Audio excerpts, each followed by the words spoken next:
Hello, everybody. Welcome back to the Gemini Goddess Evening Star Ascent Journey. And this class is going to be jam-packed. We're going to be talking about the Soul Star activation that happened earlier this month.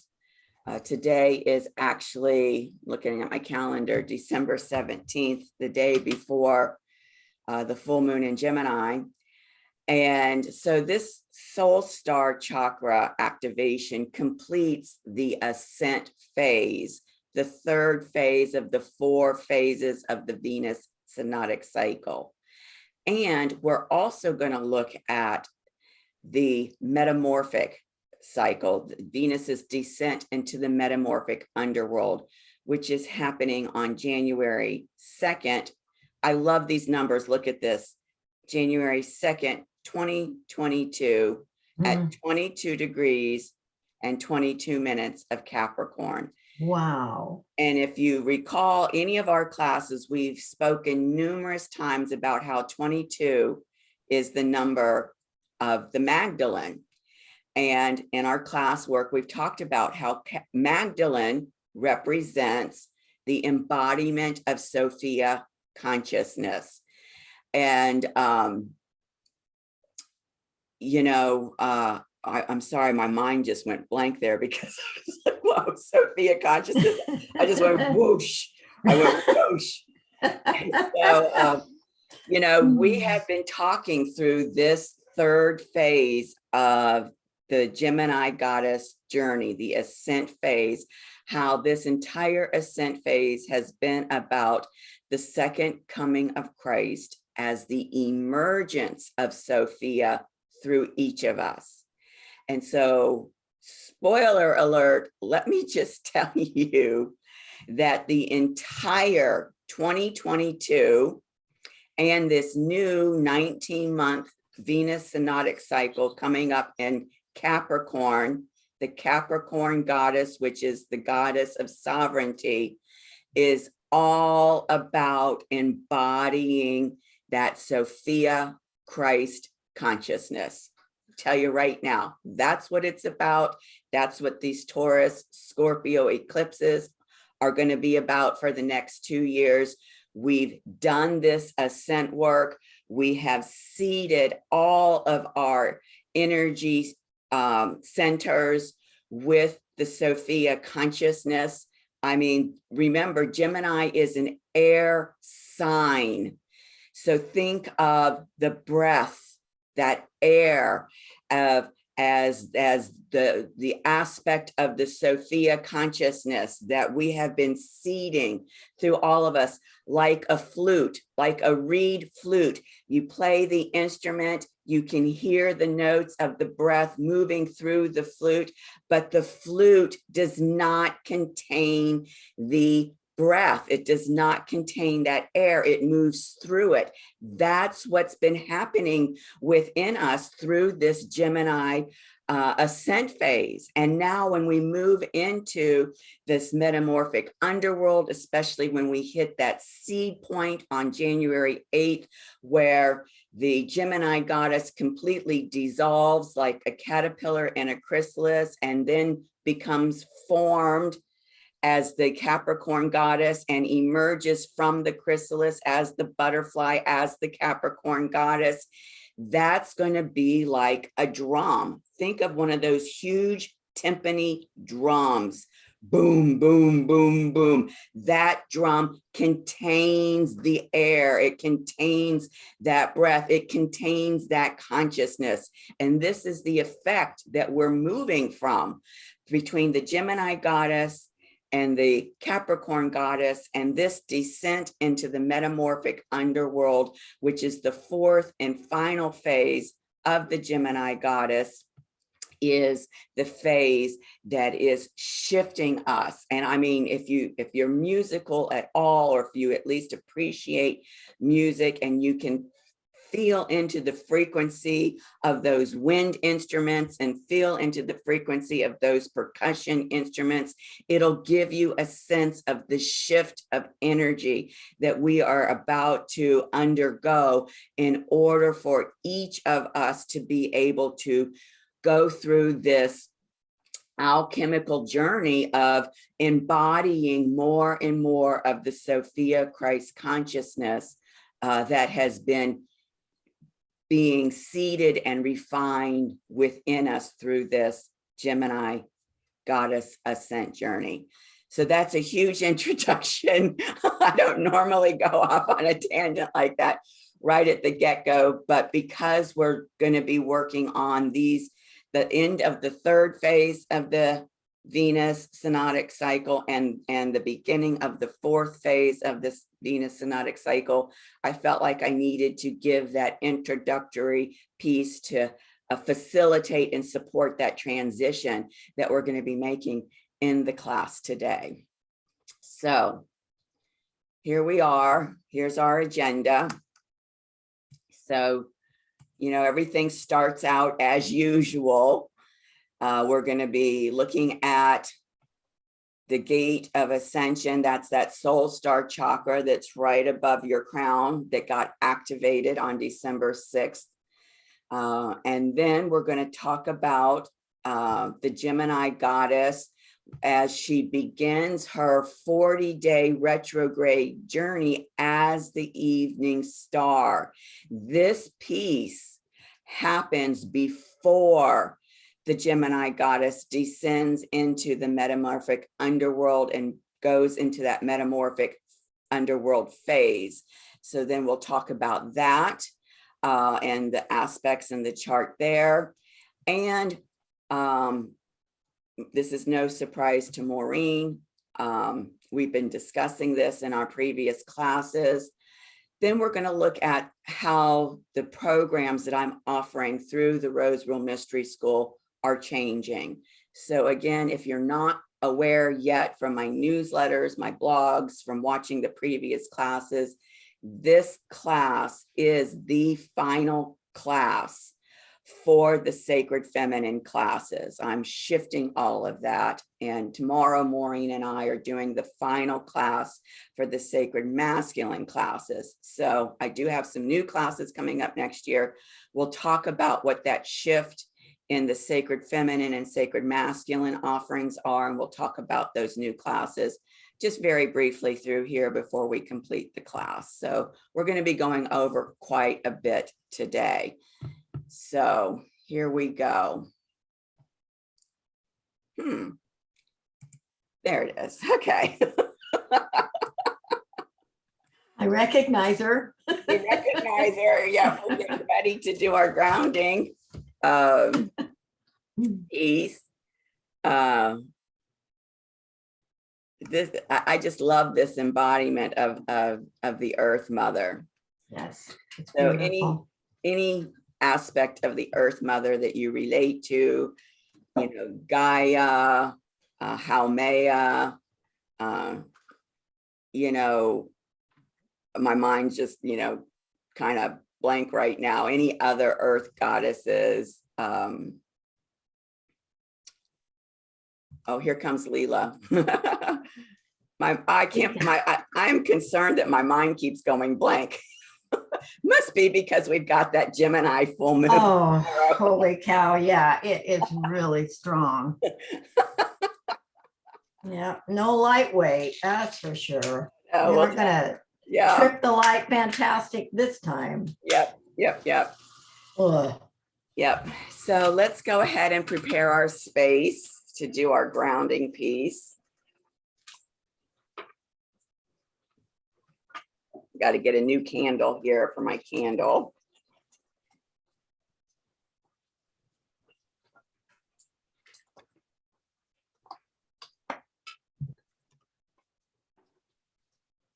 Oh, Leela, Sophia. We're just preparing our space, Leela, to do our grounding piece.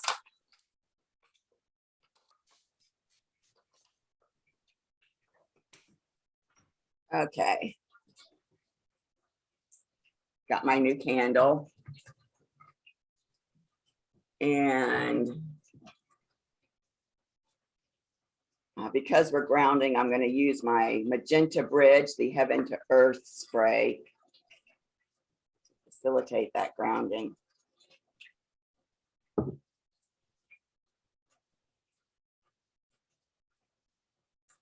Okay, so just get really comfortable. Make sure that your feet and your hands are feeling comfortable and supported. Close your eyes and move your awareness into your inner realm. Listen to the sound of my tower garden as it's watering itself.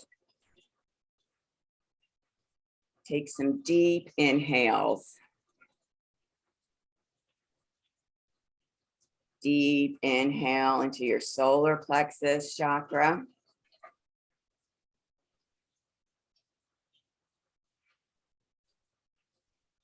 Bring that next inhale down into your sacral chakra.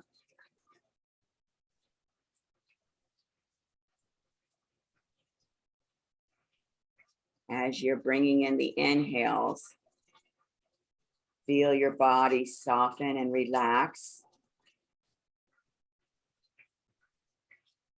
Bring that next inhale deep into your root chakra,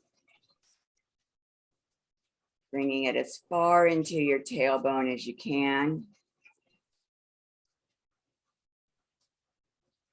Feeling the breath expand your inner space,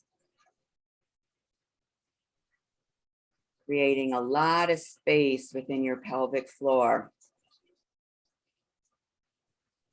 Take another deep inhale all the way into your Earth Star chakra. And feel your Earth Star chakra connect with the heart of Gaia.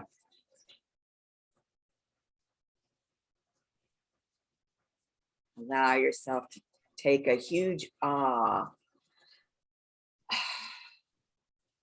on the exhale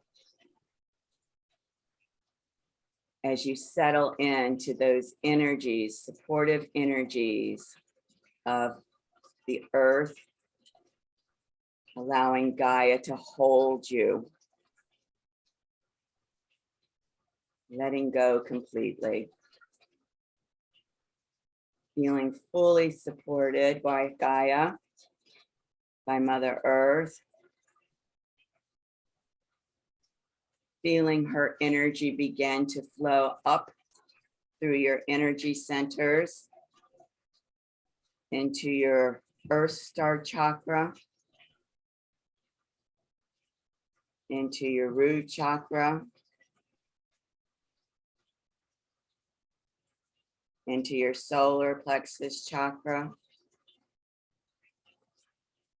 Each inhale, you're pulling that earth energy further and further up your spine, into your sacral chakra, into your solar plexus chakra, and really luxuriating in the feel of that earth energy in your heart chakra. Allowing the earth energies and your breath to expand your heart chakra, open up and connect with more and more of your multi-dimensional self. Another huge ah as you feel the eternalness of your multi-dimensional being. Continue to breathe that earth energy up into your throat chakra, your third eye chakra. Another inhale, bringing that energy into your crown chakra.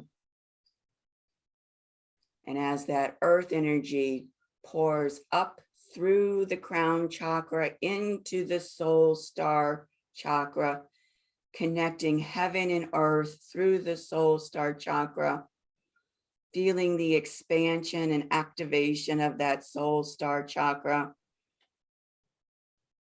feeling the oneness of your soul with the unified source field, with the spirit that is that creative source of all that is. In resting not only in the mother energy of the earth, and also in the Father energy of that unified source field, feeling the wholeness and the oneness within you.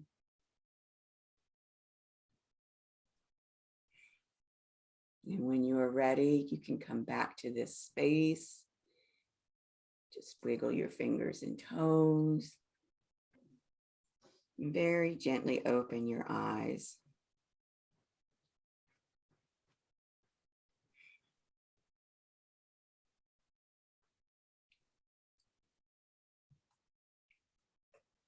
Okay, here we go into establishing our spiritual fortification.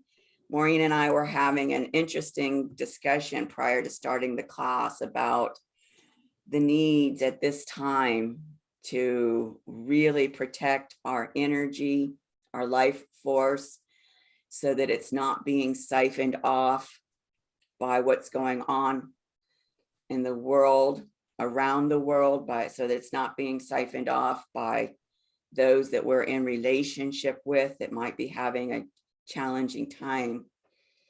It's a really important time to not only protect ourselves, but to hold strong boundaries. And holding strong boundaries is a wound that many people have. And it's a constant practice learning how to set those boundaries and be able to hold them in an even more fortified way. So if you're feeling in any way depleted, this is something that you might want to consciously scan yourself for to see if there's any kind of energetic leaks, any kind of energetic cords that you could sever, any kind of energetic vampires in your domain that you can remove yourself from and protect yourself from. So I'm going to use my spiritual protection spray.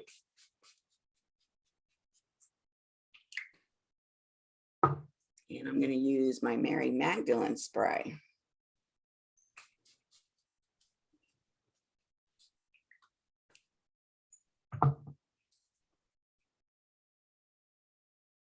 And we claim this space for the Sophia Christ consciousness.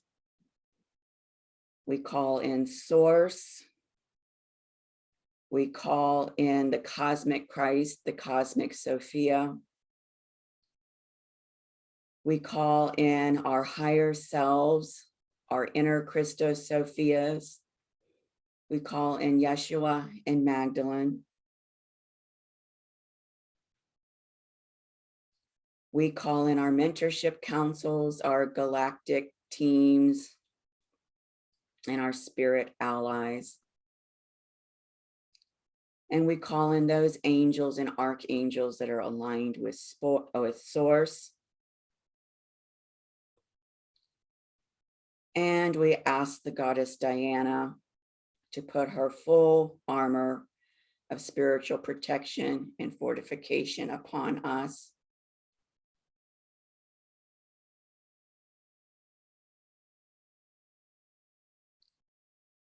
And we seal this space with the Christ light. And so it is. Aho.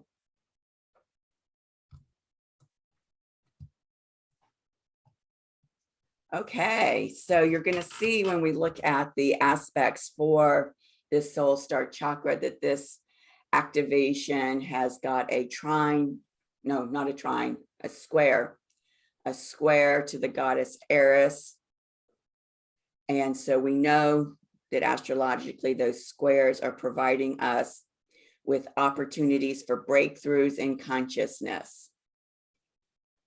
So we're going to invoke Eris, and this is an invocation outline, I would say, that I found online, but I wasn't really moved by a lot of what the invocation was saying, but I liked the outline.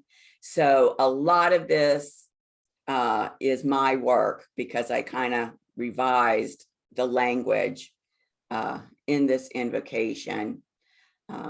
But I did want to acknowledge that the outline of this invocation was provided by another individual. So whenever you're ready, Maureen, I'm going to invite you to do our invocation to the goddess Eris. Okay.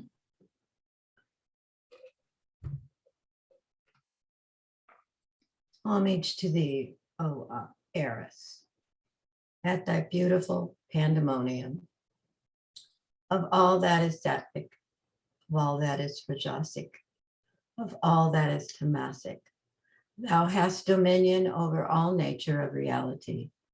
Thou who admonishes us, do not play small. Hail, goddess of radical truth. Hail, goddess of divine play.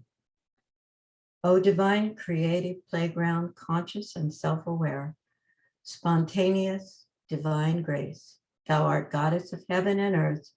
Thou did create being celestial and terrestrial. Live thou in me and I in thee, O thou golden apple of the sun. Thank you. That's good. Thank you. I like it. Yeah. Yeah. Well, Eris is one of those goddesses like Lilith, like Medusa, like Sekhmet, that gets a really bad rap from patriarchy. Yes, you do have to work through those layers. Yes. Yeah. Yes. And so we really want to acknowledge her for the way in which she helps us and supports us in our evolutionary expansion. And actually, this line here, thou who admonishes us, do not play small. I actually woke up to hearing Eris in my mind saying this in a very strong way. Do not play small. No. And it just felt too good to not include it in the invocation. Oh yeah. It's time. It's time. That's right. Well, and with that Capricorn goddess coming onto the stage, and with these Taurus, Scorpio eclipses, the time for playing small is definitely over. It is. It sure is. As we were discussing previously about what's coming up for 2022, we were laughing about the old Betty Davis line where she says, "Buckle up, you're in for a bumpy ride." Bumpy ride. Yeah, that's what she said. Yeah. And I would say that the other actress in there, played by what was her name? Can't think of it now, but she did definitely play the patriarchal Eris. There was no doubt. Wow. Yep. Yep. Yeah. So this is the time, right? The final death throes of the patriarchy. Absolutely. Oh, and that movie is all about Eve, by the way. All about Eden with Betty Davis. Very big Betty Davis movie. Absolutely. Absolutely. So here are the December creative energies. And as I said, today is December 17th. So the day before this phenomenal full moon in Gemini. And there's two really phenomenal things, and then a third kind of phenomenal thing about this Gemini moon that I want to share, bring into everyone's awareness. The first one is that this full moon is standing across from the Galactic Center. So think about, try to envision this in your mind, what this means. Remember, a full moon is when the moon is on one side of the sky and the sun is standing on the other side of the sky. So the moon is in Gemini, but on the other side of the sky is the sun in Sagittarius on that galactic center. This, you could even say, is a whole new rebirth for our sun within our solar system as it gets whole new evolutionary light codes straight from the Galactic Center. This is huge, really huge. The fact that this is happening just a couple of days before the winter solstice. And so you're still within that, 3-day window of the strong energies of the full moon, of the winter solstice, when the sun will have moved from the galactic center to that 0-degree point of Capricorn, standing at the threshold of Capricorn.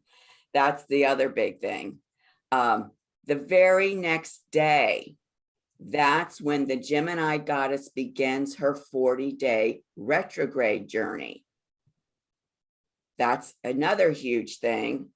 And on that same day, we're having the second of 3 Venus Pluto conjunctions. And so all of this within this window, 18th, 19th, 20, 21, this is a very potent, a very alchemical, and a very rebirthing time for everybody, humanity as a collective, each of us individually, and for the planet herself, and for our solar system, as we can see. This is huge. Now, the reason why I included the time of the full moon here is because, we're in North America. I'm on the East Coast. Maureen's in Washington State. Leela's in Canada on the West Coast. So we are a 3-hour time zone between us. And of course, this 11:37 p.m. is Eastern Standard Time, my time zone. So the 3 of us are experiencing this full moon opposite the Galactic Center tomorrow.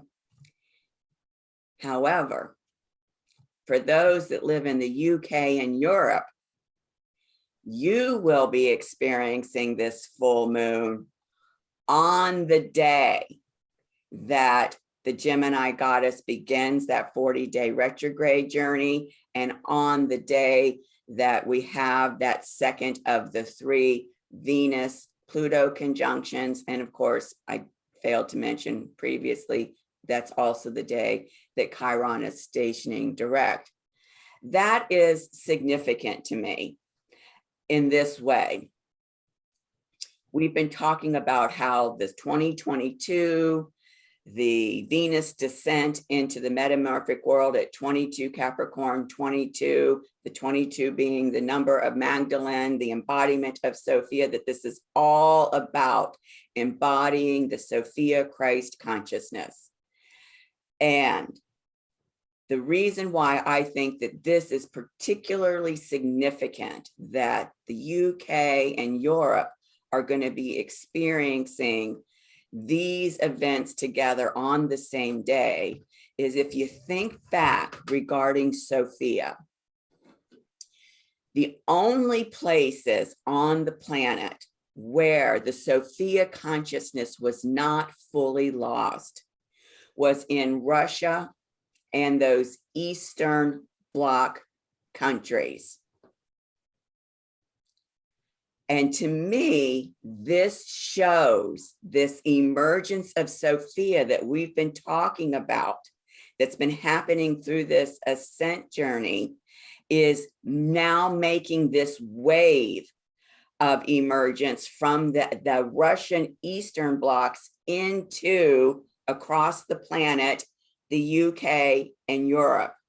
And I believe and I feel that this wave of that emergence of Sophia on the planet, that we are all going to be embodying through the Taurus Scorpio eclipses over the next 2 years, through this next 19-month Capricorn goddess journey, is going to include that wave of that Sophia consciousness showing up on the planet. And so from Russia and the Eastern Blocs to the UK and Europe on the 19th, which is Sunday, 2 days from now, and then it will make its way around the planet. But that's what I'm perceiving through this. Is there anything that either of you are receiving around that you'd like to share?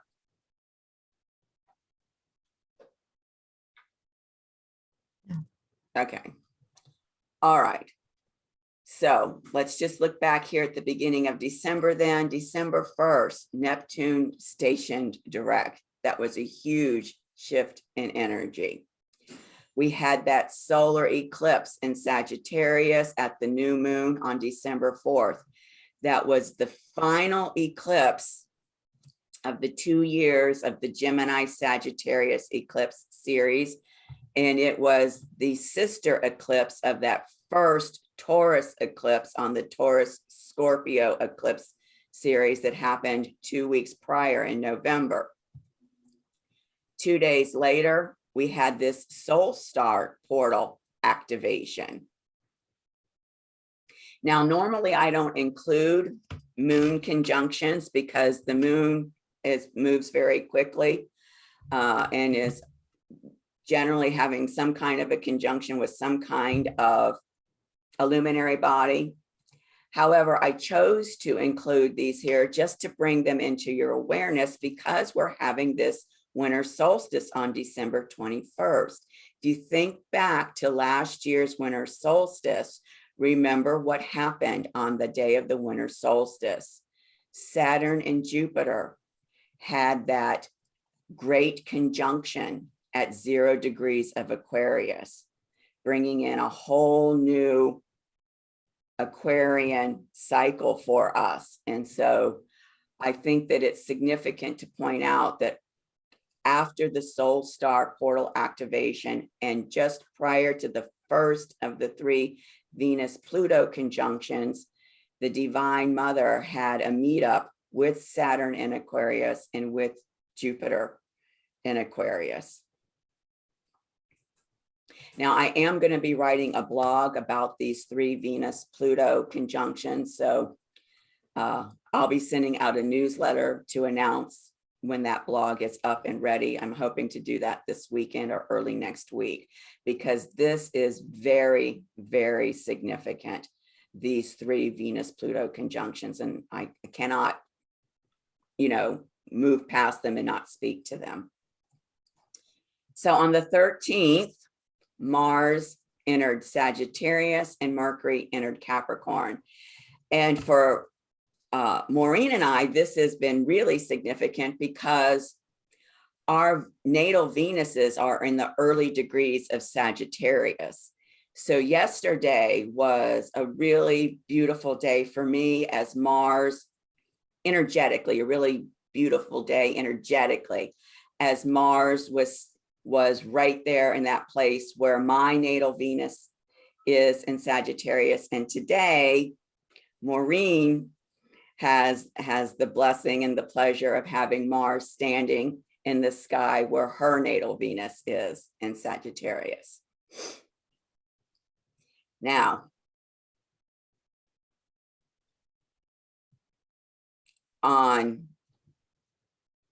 you know what? I'm so sorry. I might have made an error here. Hold on a second. I need to pull up this chart. It just came to me. For some reason, I'm thinking this second of the 3 events is happening on Christmas Day and not on Sunday. I need to double check that really quickly. It is Christmas, the second Pluto-Venus conjunction. Thank you. I was just, because I was looking at the date, I was like, I'm pretty sure it's later in the month, and I just checked my calendar, and it's the 25th. Yes. Yeah, that's what I thought too. Well, ladies, as I always say, I appreciate it when you speak up and let me know when I say something or present something that isn't quite right. But fortunately, my mind was present enough to pick up on the fact that I had misplaced that. it felt really significant to me that it was on Christmas, It and is. Right. that the Saturn square Uranus was on the 24th. I was like, whoa. Yes, yes, Yeah. absolutely. And this is probably where I was made that typo, is because I was thinking about and have been thinking about the significance of this embodiment of this Sophia Christ consciousness and all of these cosmic aspects that are happening through this month to support this within us. Let me get back here. So yes, I mean, obviously we know that December is the day that the world celebrates the birth of Christ. And so, you know, this happening in Capricorn, again, Capricorn as an earth sign, the highest frequency of the earth signs, as a representation of the wise ones, the wisdom keepers, the tribal elders, and of course, Sophia consciousness being divine wisdom. It's not lost on us that the day that we celebrate the Christ consciousness is also the day now that we are going to be celebrating the birth of the Sophia consciousness within us as well. And we've talked about through this ascent journey how when you talk about Christ, you're talking about Sophia. And when you talk about Sophia, you're talking about Christ, because of that sacred union between the two of them being the two sides, so to speak, of the same coin. You know, when somebody hands you a quarter, you don't look at the quarter and say, oh, they've handed me the head of the quarter, or oh, they've handed me the tail of the quarter. You say they've handed me the quarter. And so, you know, it's the same thing. We don't say, oh, I'm engaging the Christ consciousness, or, oh, I'm engaging the Sophia consciousness. We are engaging the Sophia Christ consciousness. They are one and the same. So yes, the final of the 3 Saturn square Uranus events is taking place on Christmas Eve day. Just as a personal note, on this same day is when I'm having the final activation of my 2nd Saturn return. So that's really super huge. And then we've got Jupiter entering Pisces before the end of the year. And we're going to have a Mercury-Venus conjunction. So I invite everybody to tune into this to find out just exactly what that Sophia consciousness that has been birthed in us on December 25th has to share with us before we start that next Capricorn goddess synodic cycle. All right. So let's see here. Here's our chart that we've been following. Here we see that Neptune is stationing direct. And next month, January, we're going to have a lot of stuff going on. Uranus is going to be stationing direct. Pluto, Saturn, and Jupiter are going to be returning to that same point in the sky where they began their retrograde or vision quest journeys earlier this year. So a lot of shift in energy happening next month. All right, so let's talk about the crown chakra, that gate of authority. And let's do our final, excuse me.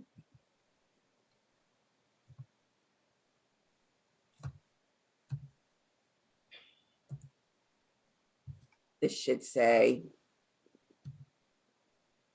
integration, that final integration. There we go. All right. So what was significant, if you recall, when we were looking at the crown chakra activation, is that there were 4 yods in the sky. Now, the actual gate activation, that Moon Venus conjunction, was a part of that first yod.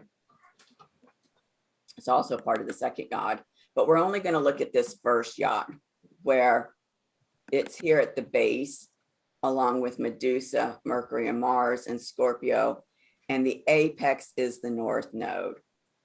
So we know that anything to do with the North Node as our evolutionary GPS system is highly significant. And for this yod to be flowing all of this energy towards this evolutionary point, you know, we know that a yod is called a point of destiny, the finger of God. This is even more significant in terms of an evolutionary point for humanity, and for humanity in terms of, you know, this Gemini energy of being able to rise above this third dimension of this duality, this polarity of the lower mind.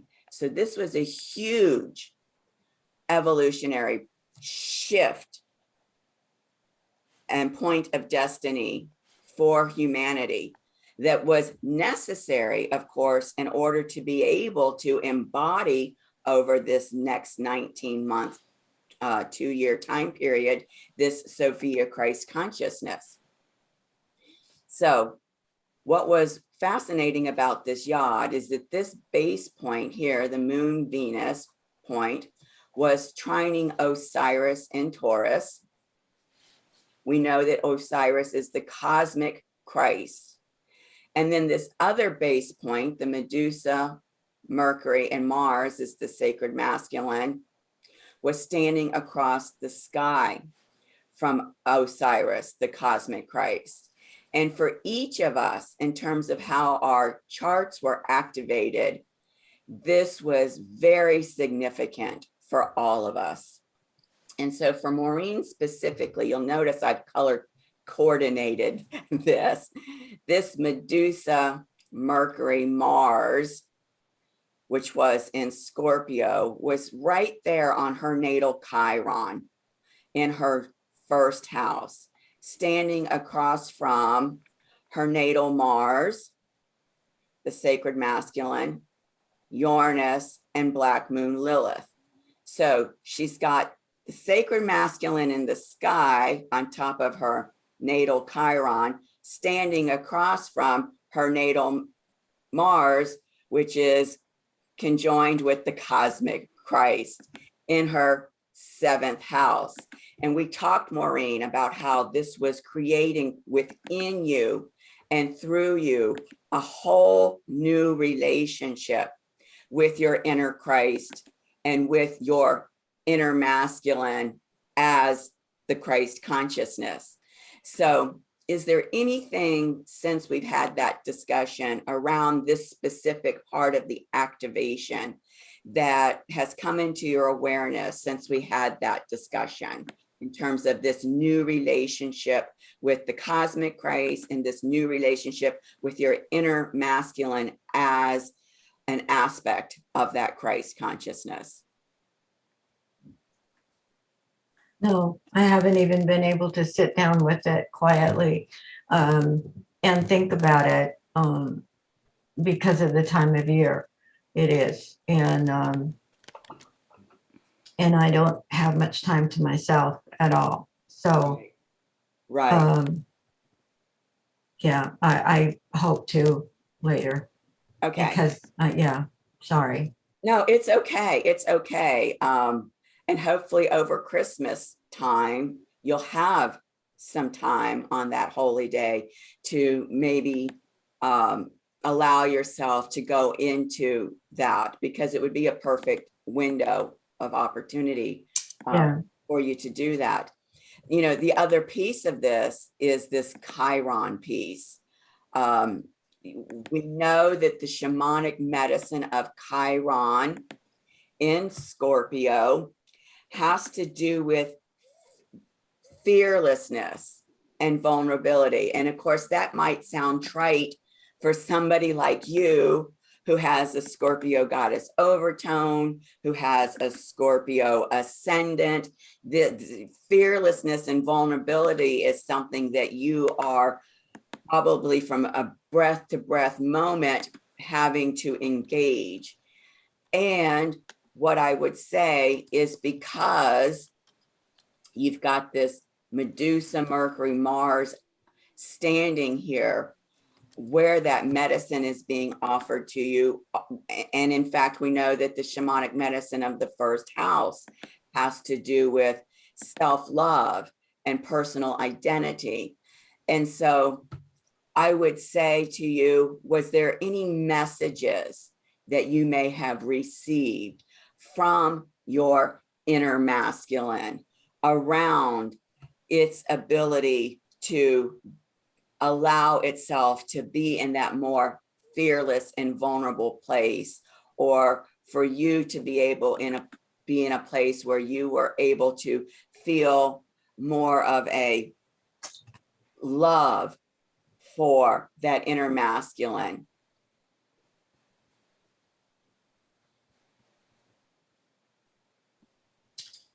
The only thing I can think of is that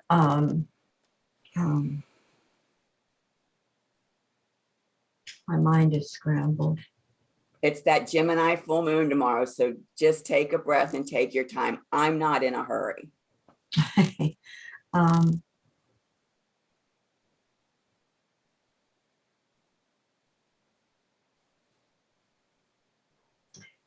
In terms of my Chiron in Scorpio and the work I'm doing on the healing matrix, which is definitely coming into focus as the Judas wound. It is not going to cover all the wounding of betrayal.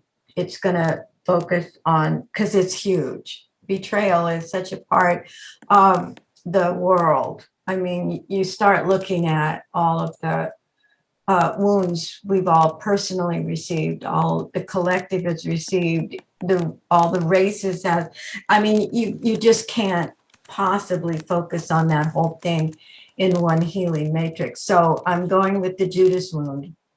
And to me, that represents Chiron very, very strongly. Judas's part in that story,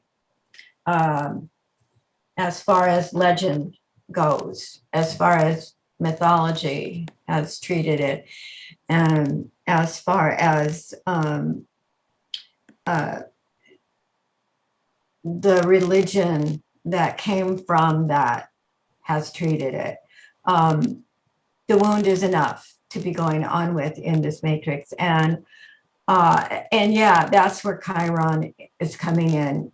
Judas is very much embodying that Scorpio energy. So we'll see where that goes. But that's what I'm working on. And yeah, I would say the love is very strongly there. If you're a Christian, you're not going to feel love of Judas. There's no way. Judas the betrayer. But I think there's more to it. And so I've definitely decided that Chiron is, and Judas, they are merging in this matrix. They are coming together as the wounded healer. I think Judas did that. That's a very strange thing to say, but that's what it is. Yeah. And I love that your natal Chiron in Scorpio, in that first house, how you identify yourself, that medicine that you brought in with you has been called on through your inspiration to do this matrix around this Judas wound, has been called on to infuse that matrix to facilitate that shamanic healing of the Judas wound through you for humanity. Yeah, that's what Thank you. That's what this is going to be about. And so I think that's where that dynamic energy has been guiding me. Yeah. And with Medusa being right there, you know, Medusa being those patriarchal wounds that create those fears that paralyze us, that Judas wound is definitely one of those patriarchal wounds. And a lot of people are paralyzed by betrayals that Oh, they yeah. have experienced in their lives, in addition to this collective betrayal that humanity holds around that Judas wound, and very likely other similar types of betrayal wounds that have occurred on the world stage. And just look how that has affected, that wound has affected how we look at money. Judas accepted silver in return for the information he gave, for the betrayal. So money becomes the root of all evil. He also committed suicide because he could not live with the decision he had made. And that is a mortal sin. There is so much wounding here. It's just absolutely phenomenal. And it all stems from, I mean, that's where the church, as I said, came from. So that wounding is embedded so strongly in its the Catholic, in the foundation of the church. And of course, every church after that, no matter what they changed, Protestant, Reform, all of that still carried that wound. Yeah. It's huge. Yeah. Yeah. And rightly so. You know, you share that betrayal wound is a scorpionic wound, and even the suicide that Judas committed is a scorpionic wound. And so how all of that has just come together so creatively from the chaos, right? Going back to the goddess Eris in Aries, you know, that's huge, isn't it? It is. It just continues to amaze me at the depths of this particular one thing, one act, right? And what it did, you know, to create this particular feeling of guilt and sin, and it just everything that we're based on, you know, and people have tried to get away from it. They just can't. It's too embedded. And I would like to offer this to see how this resonates with you as we're talking about the goddess Eris and these scorpionic wounds. I mean, if you think about the astrological chart, Eris and Aries, these are energies in Scorpio. That Aries to Scorpio connection is 150-degree aspect, the energy of in conjunct. And remember what the energy of in conjunct is all about. It's taking the energy of, it's either this or that, right? It's either my way or the highway, right? Yeah. And it's saying it's time to make space to embody all of it. It's this and it's that. And I think that with this particular wounding, that many people may find themselves in that psychological space of, no, I cannot embody and I will not embody both. And yet you have so beautifully allowed that space to be created within you where you can say, okay, the healing needs to happen. And in order for it to happen, it has to all be welcome within the circle. And so a beautiful demonstration of holding that in conjunct energy with the goddess Eris. How is that resonating with you? Oh yeah, I can see that for sure. She's been an oracle card that I've chosen many times. So many times that I finally put her on my altar at one point because clearly she had something to say, and and and I've always felt really strongly about her. You know, I feel probably Scorpio, but you know, and I have Scorpio and Jupiter too. So I mean, Jupiter is in Scorpio, so things feel expanded. Um, and yeah, I could definitely see Eris as a part of that. Sure. Well, and I love how you just brought in your Jupiter in Scorpio, because it's that Jupiter in Scorpio that gives you the capacity to create that infinite space to hold all of that, whatever that is that people don't want to look at. And remember that Jupiter is also the cosmic guru. So the more that you allow that space to expand within you, and it's not even an allowing, it's an innate unfolding for you. The more you learn by what comes into that space that you are holding. I mean, that's really powerful. Thank you. Yeah, I feel that too.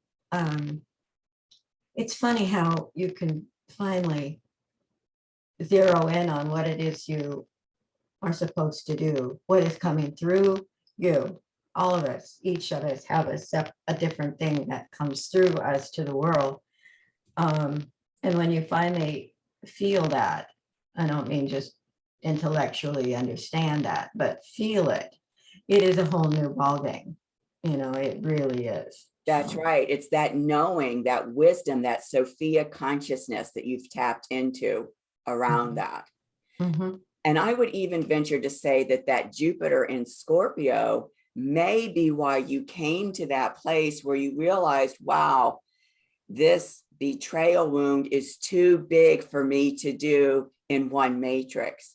Right. And I would say that that's probably perfect, that it's that, well, not probably, that it is indeed perfect, because there are obviously other pieces of that betrayal wound that need to have the spotlight put on it in order for the full healing to take place. I agree. And because it was just muddling my mind trying to get around that whole betrayal thing, because it's too gigantic. I mean, talk about a vast mystery school. It's huge. So it has to be broken down, you know, into origin, where what it is that you are addressing, what betrayal specifically. And there are many. This is just the first one that came to me. So right. And who better equipped to do that work than you, as we've discussed, with the energies that you came in with as a soul being. And, you know, this whole new Taurus Scorpio eclipse series over the 2 years is the perfect cauldron within which you can focus on breaking that down for the healing. Absolutely. Yeah. Leela, is there anything around this discussion and what's been activated within Maureen by that aspect at the crown chakra that is coming to your mind that you'd like to contribute? It's a lot. There's a lot just coming through. There's nothing specific that wants to be shared in this moment. Okay. Thank you for all of that, Maureen. Does that help you? Does that discussion help you feel like a huge integration piece has happened for you? Oh yeah. Yeah. I think so. Yeah, it is very helpful. Yeah. So with Leela, her chart was activated by that same base point, that Medusa, Mercury, Mars. For her, it was activating her natal Uranus retrograde in her fourth house, and her natal Chiron and Sedna in her 10th house. It's interesting how both of you had your natal Chirons activated by this aspect here. So, 10th house, of course, is the work that you're known for. The fourth house is that safe space that you can really ground yourself into. And it's a safe space that you can create for others. And, Leela and I had I thought, a fascinating discussion around how this Medusa, Mercury, Mars here on her natal Uranus, standing across from the cosmic Christ on top of her Chiron and Sedna in the 10th house was being activated within her. Do you recall anything from that discussion, Leela? And has anything more come into your awareness around that since we had the discussion? I mean, it was a very powerful discussion, and I feel supported by these energies. Yeah, I'm still, like we had talked about, getting the insights of what's still being revealed from my Uranus opposition that finished, I guess like over a year ago now. But yeah, to have Uranus there, it feels really aligned. Just a lot of things have been kind of shaken up in my life, but in that shaking up, there's feels like that embodiment and knowing that Sedna's there supporting me. I mean, and she's been showing up so much for me lately. So yeah, it feels good. Mm-hmm. And also, I'm recalling as we're having this discussion, one of the things that we talked about is how, you're so obvious an embodiment and an emanation of the divine feminine energies, and how this has been a shift for you in terms of you being able to have this space where people can also access the divine father energies, those Christed energies through you as well, which is kind of a different energy than others may have connected with you through, perceived through you, but really being able to hold that space for people to really come into their own connection with their own inner Christ self, and how that will, because that cosmic Christ energy is in your 10th house of the work that you're known for, how your work will be shifting to be not solely focused on the sacred feminine and or Sophia, but to encompass the wholeness of the sacred feminine and the sacred masculine, Sophia in Christ. Have any new revelations around how your work is evolving in that way come to you?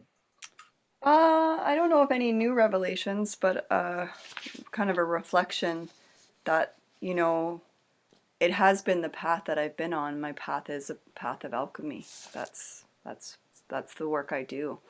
And in the dance work I do, it is all about sacred marriage, and it's about the connection of heaven and earth. It's the connection of the Divine Father and the Divine Mother. And every time I come and I share that, there's always that connection point between the two. And even though the work that I teach is more feminine based, because I feel like that's what needs to be balanced right now, there always is that aspect of the Divine Father within my work. And so how it will continue to change, I'm open to seeing how that kind of transpires. Beautiful. it feels already very strong within me.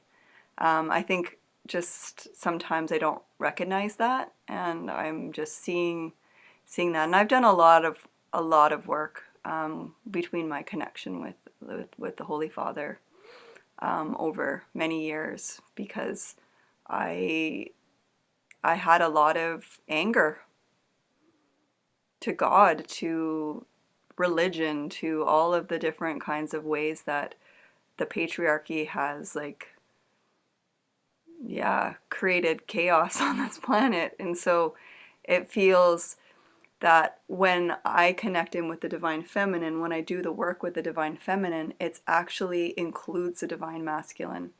The divine feminine includes it, and that what bringing the awareness and bringing people more into those qualities of the divine feminine, allowing, receiving, accepting, being, is helping to bring balance. And it's not like, oh, now it's the divine feminine is on the stage and there's no divine masculine. Like, it's like my way of working with the divine feminine is really about the balance, is around bringing that in to this awareness of that both are necessary, that, you know, we will not know peace on this planet until they're in harmony. Right, right, right. And Maureen and I have been working with the Sacred Masculine classes, and through those classes have been discussing how, you know, humanity has not seen any models of the sacred masculine energy, that they falsely attribute patriarchal energy to the masculine energy, and how through this current synodic cycle for Mars, a new embodiment of the sacred masculine is going to be coming onto the world stage for people to be able to look to and connect with. And so this is really important. And we discussed how these wounds, the kind of wounds that you talked about, the anger and so forth, that the patriarchy has created for both the inner masculine and the inner feminine, that those wounds for the inner masculine are going to be healed by the sacred feminine. Exactly. It's through the sacred feminine that those patriarchal wounds are being healed, not only in the inner feminine, but will also be healed within the inner masculine. And now we will be able to identify what sacred masculine energy is all about. And I love, because both Maureen and I too, our work has always been about the sacred union and about the balance. And I just think that now is the time that we're going to start seeing shifts in everybody's work, where that sacred masculine piece is going to be more actively engaged and present as a part of that sacred union, so that people can start to recognize the difference between patriarchal energy, which is the perverted masculine energy, and that pure sacred masculine energy, which is a loving, supportive energy. Yes, and I really loved what you were sharing, and I feel like that's so true, and like a deep resonance around that we haven't had that model of a healthy, and so I think of a healthy model of the sacred masculine. So now in that space, we're discovering what that is, and it's still being revealed, and how that looks within each and every one of us. It is starting to be revealed. And, you know, this month's sacred masculine activation is the beginning of the fourth of the 6 phases of the Mars synodic cycle. It's the healing phase. And so, you know, this synodic cycle with the fierce protector on the world stage is going to be completing mid-year 2022. I think it's about August. And then it's going to shift into a Gemini God archetype. So I think it's fascinating how we've had the Gemini goddess kind of paving the way for the Gemini God to be able to show up. And by the time he shows up, that we are going to really be actively engaging through our mental space what those embodiments of sacred masculine look like and feel like, and be actually shifting our whole thought processes from the masculine energy as patriarchal energy to that sacred masculine, pure, true energy. Mm-hmm. Yeah, it's powerful. Yeah. What do you have to say about that, Maureen, having gone through these sacred masculine classes and seeing how this shift in the masculine energy in the collective and individually has been happening through this most recent synodic cycle? Well, a lot of women and men have both been reassessing their inner masculine in many ways. I was listening to an astrological report by a shamanic astrologer, a male, and he said he had been working with a man who absolutely refused to believe there was such a thing as shadow. And to me, he thought that was really interesting, and I think that is amazing, because that's exactly the way it's been. The masculine and patriarchy does not believe that they cast a shadow. They do, but of course they don't see it, and they're waking up to that, because how can you not? It's everywhere. The evidence of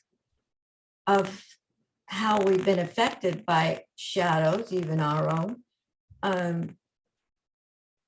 is undeniable at this point.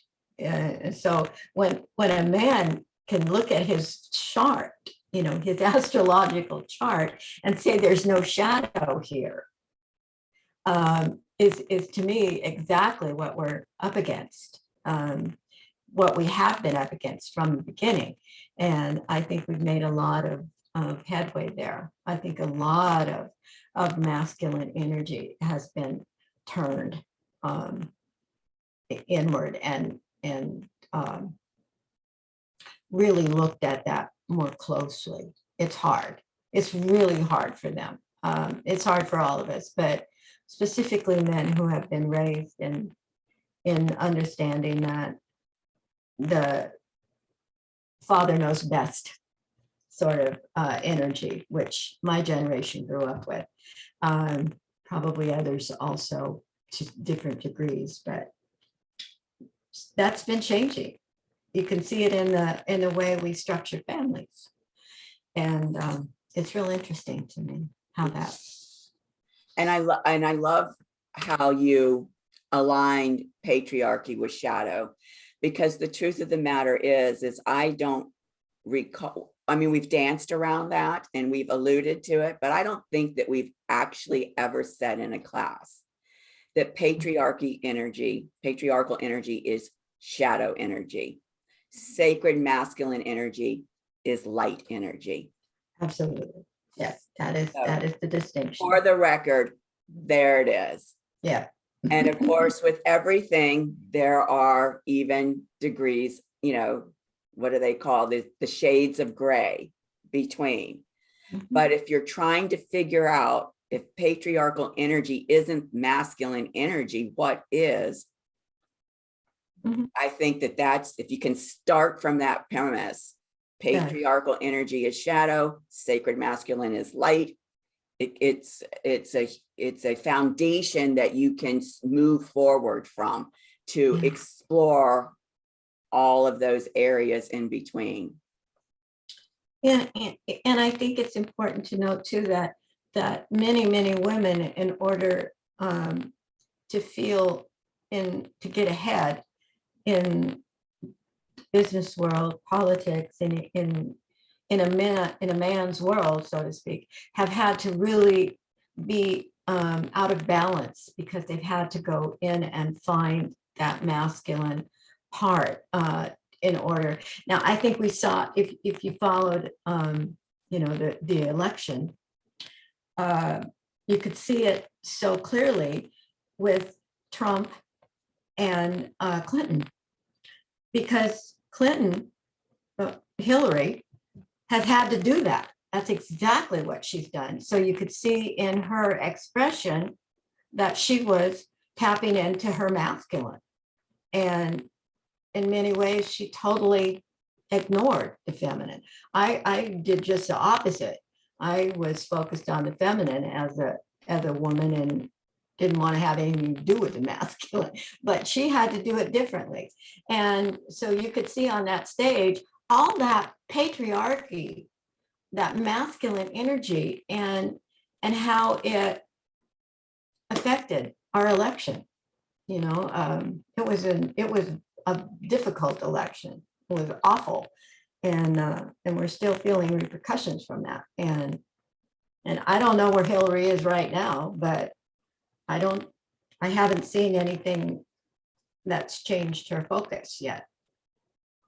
So, yeah. Well, and I love how you said, women in a man's world. And Yeah. so, if you think about patriarchal energy being shadow, and a woman having to tap into her inner masculine to work in a man's world, she's not tapping into her inner sacred masculine.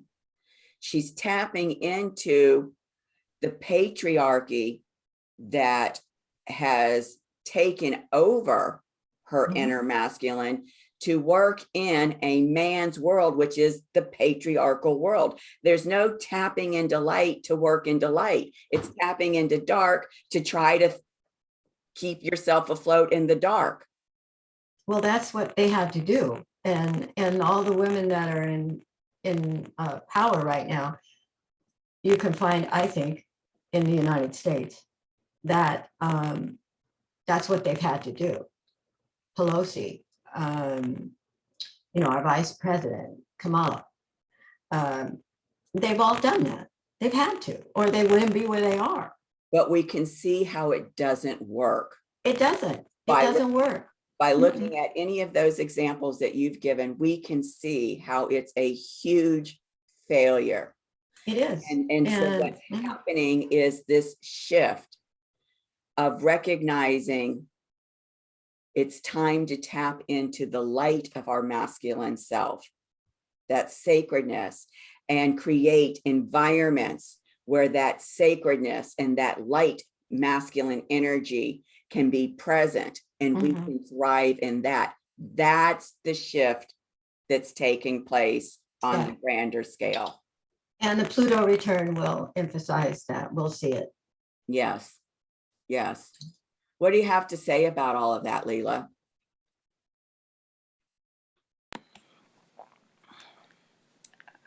I don't know in this moment. It's a lot to process. It is. It is a lot. Certainly is. Yeah, because even in the church has been steeped in shadow. It hasn't been steeped in the light of Christ.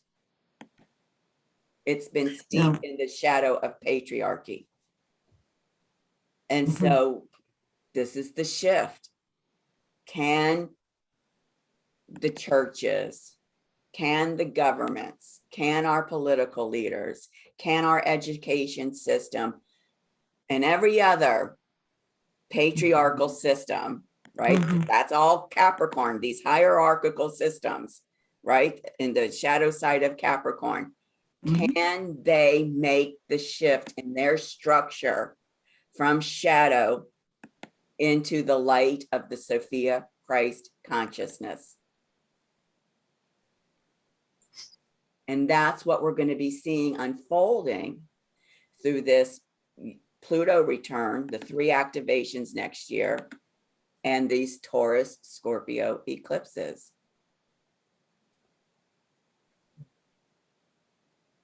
And that's why I call it the death throes, because, it's like the tar baby, right? The more the tar baby fights, the more it gets, right? The tar baby representing the shadow. Yes. With Brer Rabbit. Yep. Yeah, it's Brer Rabbit that's fighting the tar baby. It is. And my dad used to tell me that story. It's funny. Yeah, That's the one that are you old enough to know the story of Brer Rabbit and the tar baby? Uncle yes. Remus, Uncle Remus stories. Yeah. The book, I Yeah. don't know if it's maybe now, but it was around, I think, for a long time. Yeah. Yeah. It was. It's no longer acceptable, but Right. Yeah, I'm sure. at the time it was, and there were lessons to be learned for sure. But there's still relevant lessons, right? Mm-hmm. The more you fight against shadow, the more it takes you over. And so how do you deal with shadow? How do you integrate it? And that's going to be a huge piece of what's coming up through this Metamorphic Underworld phase that we're getting ready to go into, through these Pluto returns, and through these Taurus Scorpio eclipses, integrating shadow so that you can stand in the light. Right.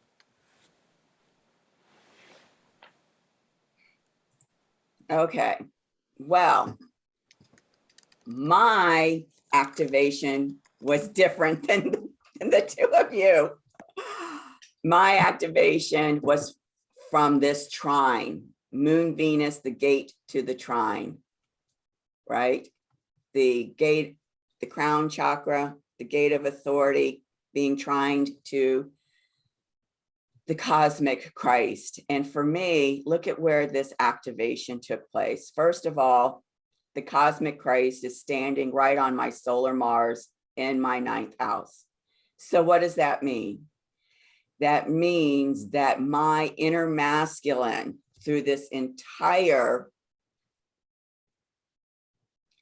evolutionary journey of this year, January 8th to coming up January 8th, has all been about embodying, that sacred masculine energy and allowing that sacred masculine energy to teach me and allowing me, therefore, to teach others about the sacred masculine. And now, with the cosmic Christ standing on it at this activation, allowing me to embody that cosmic Christ energy and allow that cosmic Christ energy to inform, teach my inner masculine so that I in turn can talk to others about embodying Christ consciousness, what this whole next synodic cycle of Venus is going to be about, embodying Sophia Christ consciousness. And then look who was over here on this end where the moon and Venus is, my solar Venus at 29 Sagittarius, mastery point, and then Ishion, Sekhmet, and Quawar, which are on my chart from 0 to 5 degrees of Capricorn. So Sekhmet being right there, right? Goddess of cosmic justice. And what is the justice and equity that she's been working to restore on this planet? It's the Sophia Christ consciousness. That's what she's been working to restore. And Ishion, right? The unforgivable sin. What is the unforgivable sin? The fact that the Sophia Christ consciousness has been separated from our belief system, right? Our truths, our highest truths, and our ability to embody them by patriarchy. And what is Quawar? A creator God, dancing and singing new realities into being. And so this trine is a very harmonious flow, enabling both my solar Venus and my solar Mars to evolve to the point where I have been taught and will continue to be taught by the cosmic Christ, by the cosmic Sophia, about embodying that energy and in turn being able to share it with others, those teachings in fifth house, a very creative way through the work that I do. So it was a huge activation for me, as it was for the both of you. Is there anything coming to either of you around what I just shared that you'd like to speak to?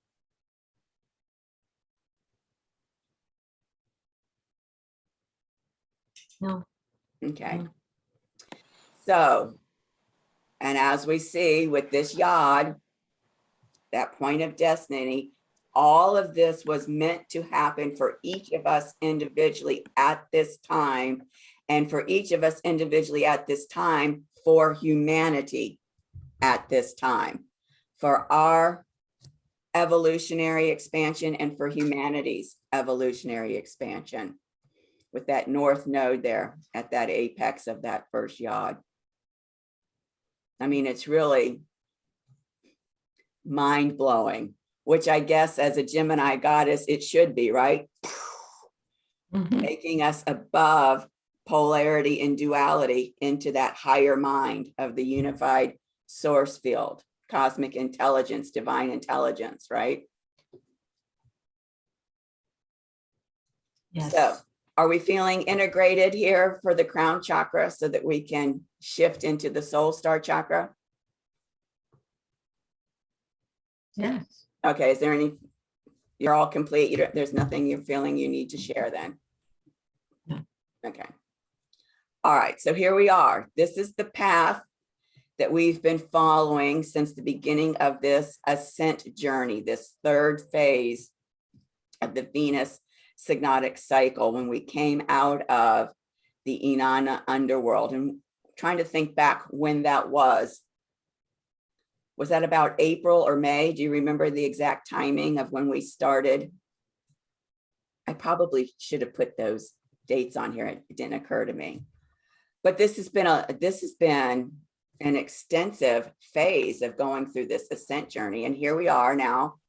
We've had this soul star chakra activated. This is at this energy center, this is where we have access to that Christ consciousness and that Ananda consciousness, which is bliss.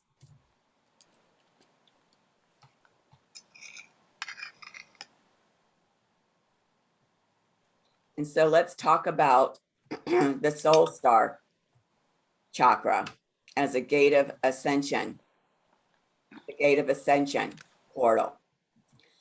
So, I looked for various depictions of the soul star chakra, and I landed on this one.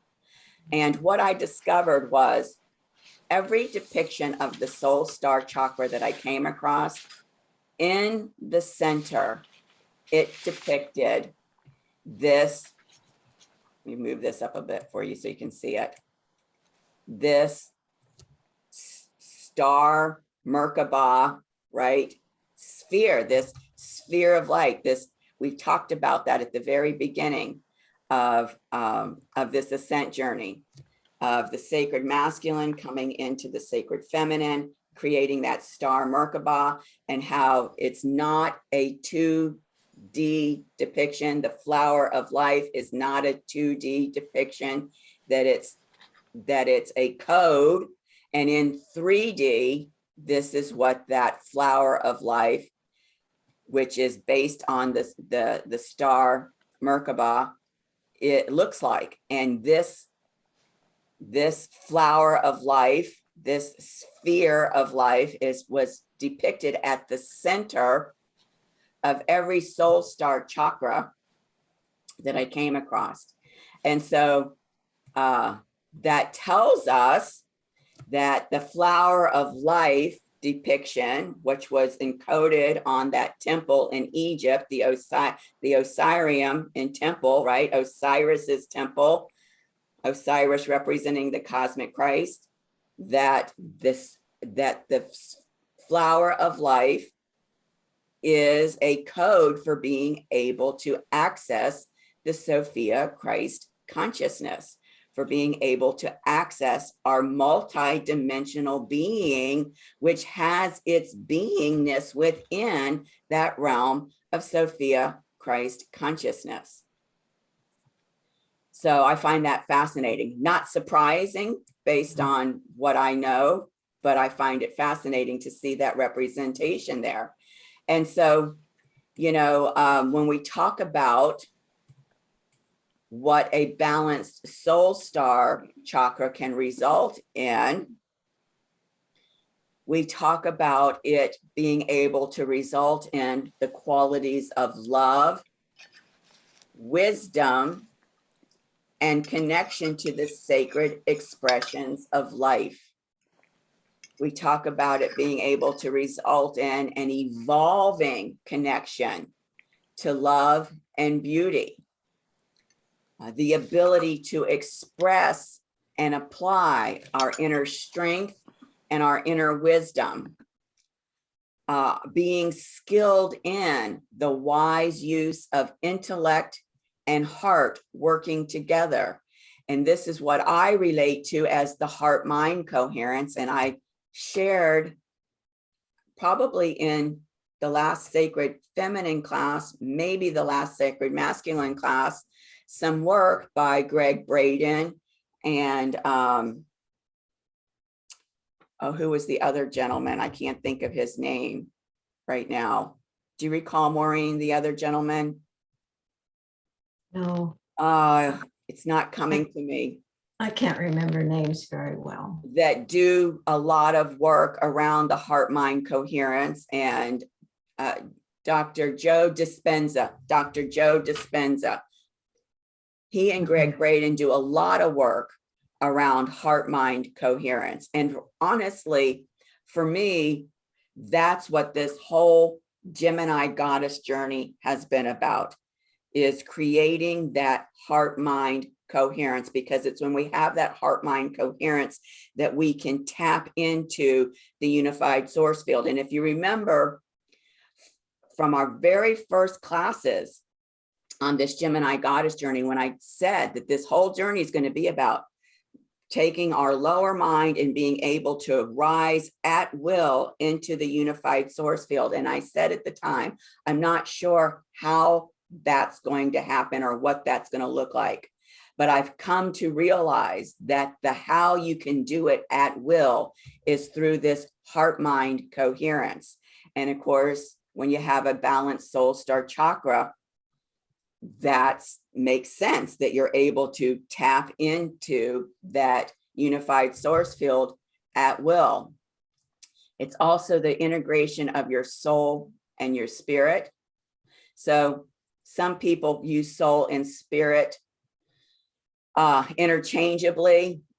You know, everybody has a different connotation of what spirit means. And so for me, the soul is that extension from source that is your individual beingness, and spirit is the source.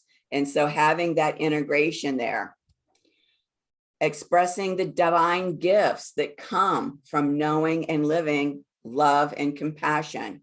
So these are all of the ways that we can experience life, engage life, create life when we have a balanced soul star chakra. Is there anything either of you would like to contribute in terms of your understanding around the soul star chakra?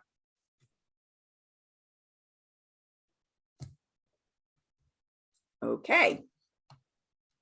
Here we are at the gate of ascension, portal activations. So isn't it interesting that where that Moon Venus conjunction happened on December 6th, it was very close within a 2-degree orb of Pluto.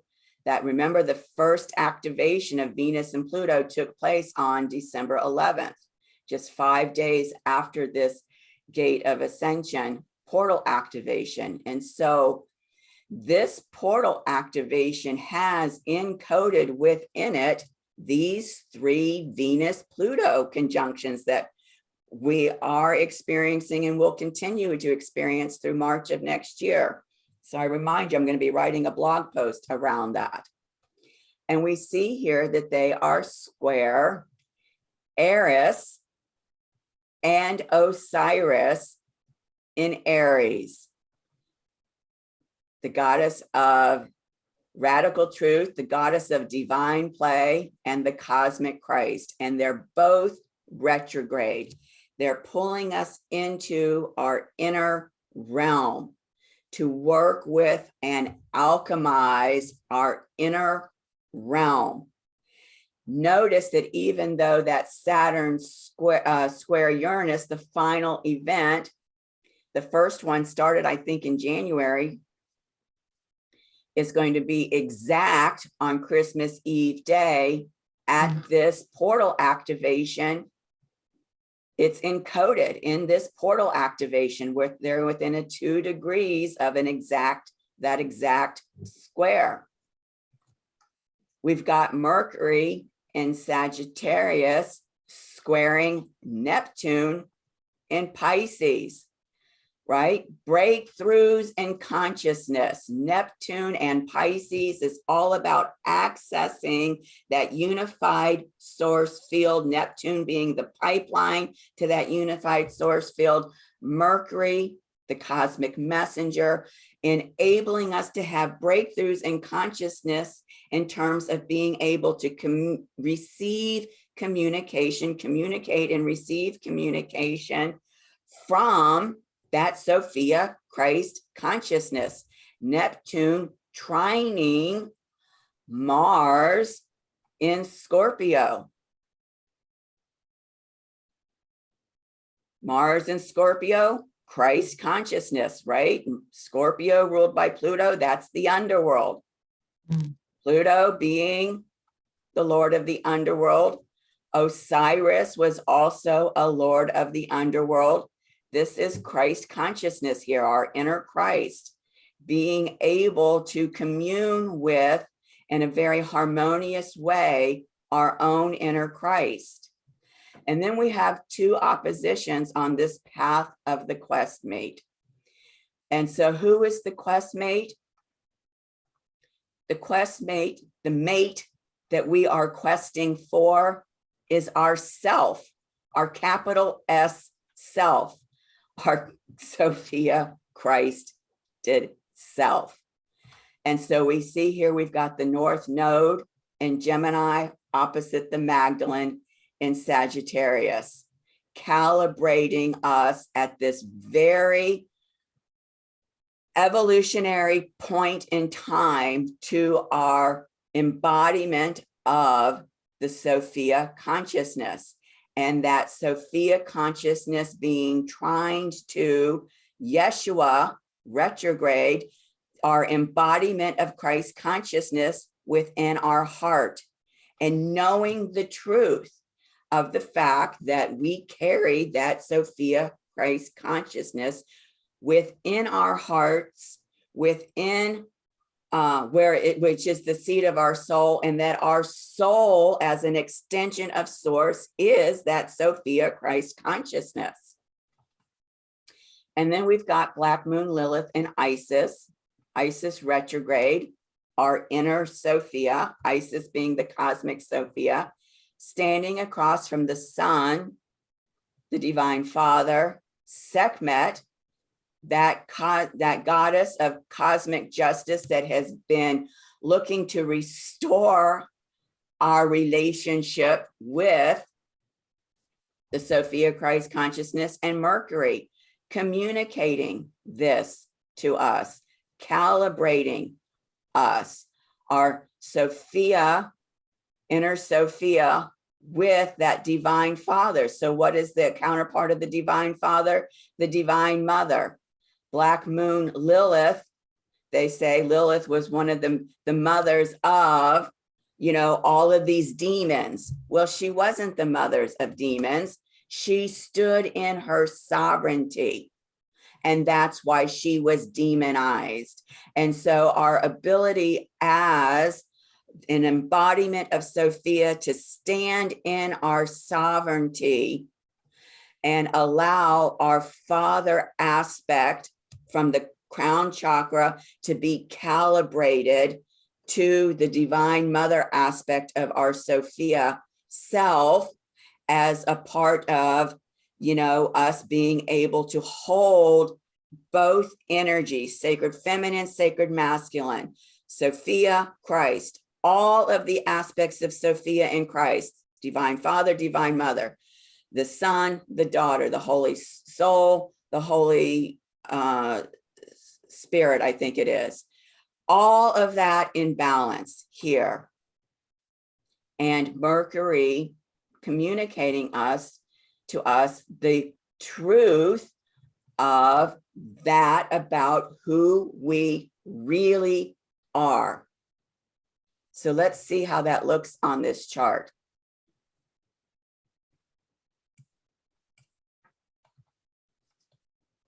So moon, sorry, I'm having problems with my mouse here. Moon, Venus, Pluto here, squaring Eris and Osiris there. We've got that Saturn square Taurus.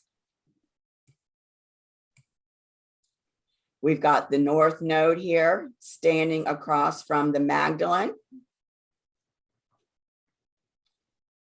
We've got Neptune here trining Mars and also squaring Mercury. And then we've got Isis and Black Moon Lilith standing across from the Sun, Sekhmet, and Mercury. So this is a very powerful activation. We can see here that this new moon solar eclipse took place at the 12-degree point. So, and we can see with the sun here, it's just 3 degrees off of where that new moon point took place, where that eclipse point was. The full moon over here in 27 Gemini, right, is right about there. And then what we notice is while this activation happened on December 6th, December 19th, Venus starts that 40-day retrograde period. And where is it starting it? At 26 degrees, 29 minutes of Capricorn. That is just about approximately 1 degree above where Pluto was standing at this gate activation. So when when Venus starts that retrograde journey on the 19th, she's going to be reactivating this gate of ascension portal as she comes back across Pluto and back across the place where she and the moon were standing. So this is pretty huge.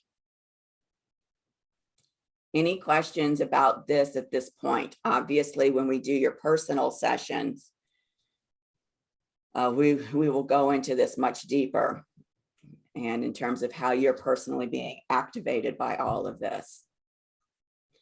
But I want to point out here, look, 1, 2, 3 squares. Squares are breakthroughs in consciousness. 1, 2 oppositions. Oppositions are calibrating us to these breakthroughs in consciousness. So this is a very huge activation for everyone. Any questions at this point? Okay.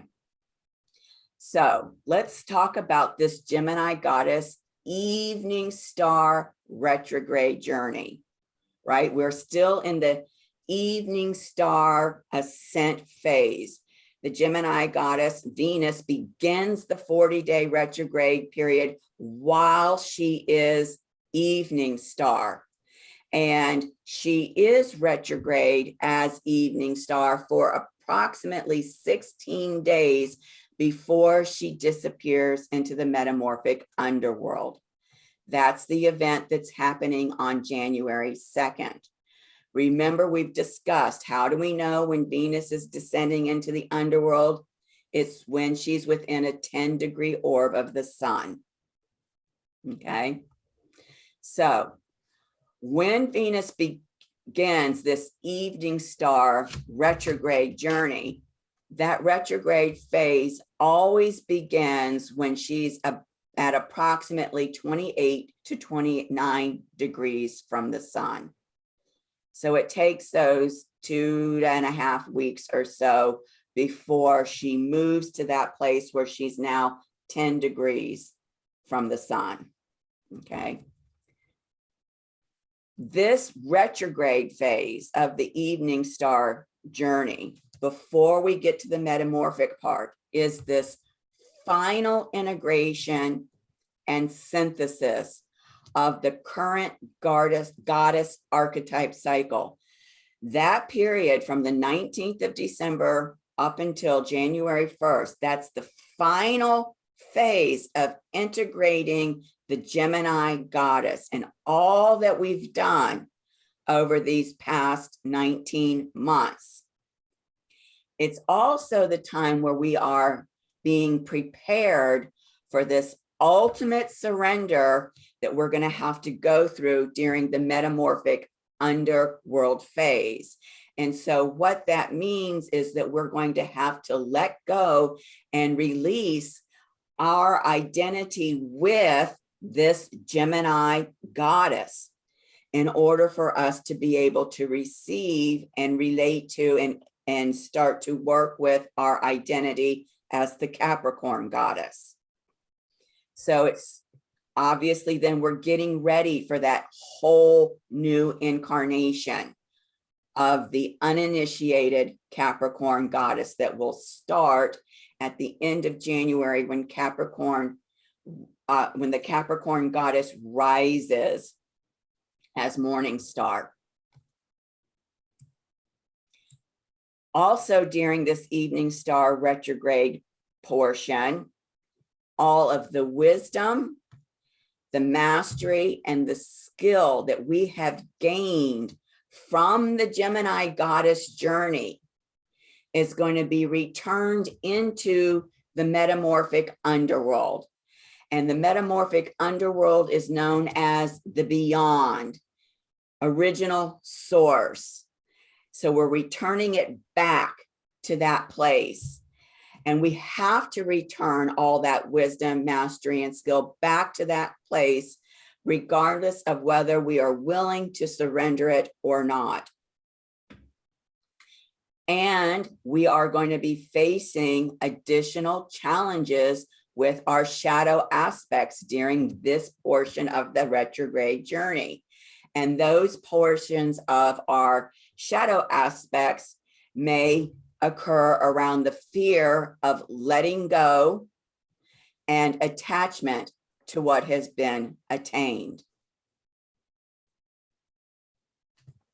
Now, the fear of letting go, I would even say, is another one of those patriarchal fears that can paralyze us, because we often associate through wounding letting go with loss. And around loss, we often have a lot of feelings of betrayal. This is another piece of that betrayal wound, Maureen, that you might be inspired to look into. Definitely, we might have feelings of grief. We might have feelings of anger or rage from that loss. A lot of people, when they come in, feel separated from source, feel the loss of that wholeness with source, and have a lot of anger and rage, and feel that they have been abandoned by whoever they identify as their god or their goddess. So this is a lot of stuff that could be coming up for us between the 19th and the 1st of January. And so I invite us to look a little bit deeper into that. And actually, these slides are in the, well, I'll come back to that. Okay, I'll do that in a minute. I had one way of presenting it in my head, and now I just got another way of presenting it. It works either way, but I'll keep it as it is. So let's take the time now to look at this descent into the metamorphic underworld. This is that fourth and final phase of the Gemini Goddess journey. And this metamorphic underworld time is what's called the heart of the Venus 40-day retrograde journey. And during this metamorphic underworld time, Venus is traveling with the sun for approximately 8 days. You'll see if you look at what's going on with Venus in January, that it actually kind of stretches to almost 14 days. So, you know, this is an approximation. So during this time that Venus is traveling with the sun on January 2nd, Venus retrograde is descending into the metamorphic underworld. That means that she's disappearing from the evening sky. And she's doing that at the 22-degree Capricorn, 22-minute point that we discussed at the very beginning of the class in 2022. We talked about at the beginning of the class how all of this has to do with the embodiment of Sophia consciousness. We're beginning to be prepared. We're letting go of that Gemini goddess identity. We're beginning to be prepared to take on the identity of the Capricorn goddess identity, the goddess of sovereignty. And that has to do with, through this Capricorn goddess journey, the embodiment of Sophia consciousness. And of course, we know it's the Sophia Christ consciousness. Now, on January 8th, that's when the Venus and Sun will come together. That's their conjunction. And that specific conjunction is known as the metamorphic seed point. It is at this point when the Gemini goddess identity is no longer with us, and the Capricorn goddess identity is now the seed within us. That's that metamorphic point that we talked about earlier, about the caterpillar going into the chrysalis. The caterpillar has become all of that goo. And when Venus rises as evening star, it's that goo that has metamorphically become that butterfly that is the Capricorn goddess. That's taking place at 18 degrees of Capricorn, 43 minutes. So this is the really spectacular thing for me and for Maureen personally. My birthday is actually January 8th, the day of this metamorphic seed point. And this metamorphic seed point is happening less than 1 degree from my natal sun, which is almost at 18 degrees. Maureen's birthday is the very next day. And this metamorphic seed point is happening also less than 1 degree from her natal sun. Her natal sun is at 18 degrees, 9 minutes. So for both of us, this metamorphic seed point is being encoded in our brand new solar return charts and will be the foundation for our evolutionary journey over the course of the next year. And I would say that, of course, anybody that's having a birthday around this time, and I haven't looked specifically to see how far out, if it's a few days on either side or a week on either side, I don't know.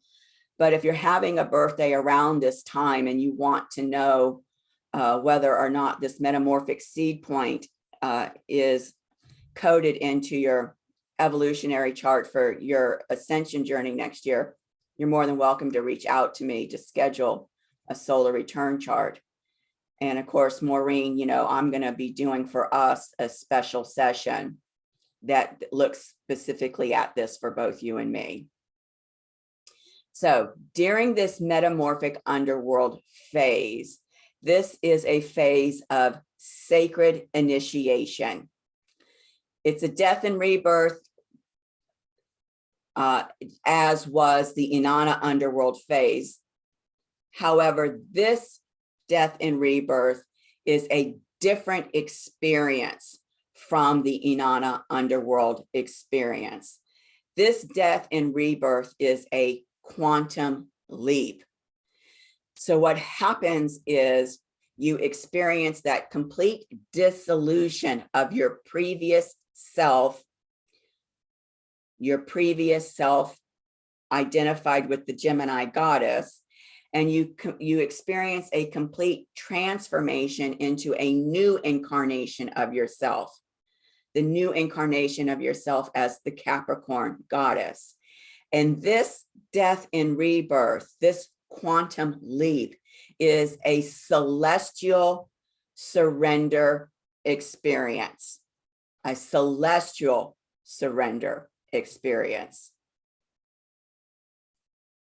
Now, what we haven't talked about through this class is that Kaylin Castell, who founded Venus Alchemy and brought the work of the Venus synodic cycle onto the planet through Venus Alchemy, and I guess her work with the Shamanic Mystery School, is that she has aligned each of the 4 phases of the Venus synodic cycle with the elements. And this particular phase, this metamorphic underworld phase, is aligned with the air element and the realm of consciousness. And so why am I just mentioning this now? Well, I'm mentioning this now because we're dealing with the Gemini goddess, and Gemini is the air element. And so these are the things that you can tap into regarding the air element and the realm of consciousness through this metamorphic journey. With Gemini, you can tap into the shapeshifter, the magical feminine, the eternal youth. These are archetypes of Gemini. And with Gemini, you're transcending duality and polarity to experience non-linear states of being, right? There is no time. Time is a manifestation of this 3D reality, this very linear reality. When you tap into that unified source field, there is no time. It is non-linear. You can also work with the Libra archetypes. And with Libra, you're invoking kind of the golden age and a new way of relating to yourself and to others. And so here you are experiencing yourself as a multidimensional being and the wholeness of that unity consciousness. And with Aquarius, you can tap into those Aquarian archetypes. And this is that quantum leap in consciousness. That's why this sacred initiation, because it's aligned with the air element, because it's aligned with the realm of consciousness, is considered to be a quantum leap. So it's a total identity shift. And it calls back to mind for me, Maureen, it's not lost on me that activation with that first yod was engaging your first natal house of identity. This metamorphic underworld phase is going to be a huge shift in identity for all of us. And I would say even more so for you because you were prepared for it at that crown chakra. Does that make sense to you? Yes. Okay. So when we make this leap in consciousness, what happens is we become the observer. We become the divine witness. We are liberated, as I said, from this 3D reality. And as the observer and as the divine witness, we are able to accelerate humanity's evolutionary development. And so this sacred initiation on the heels of just having those 4 yods at the crown chakra is definitely, you know, a link back to the huge evolutionary shift that's happening for humanity at this time. And especially since those first 2 yods at the crown chakra involved the North Node. So are there any questions about what's coming up around the metamorphic world?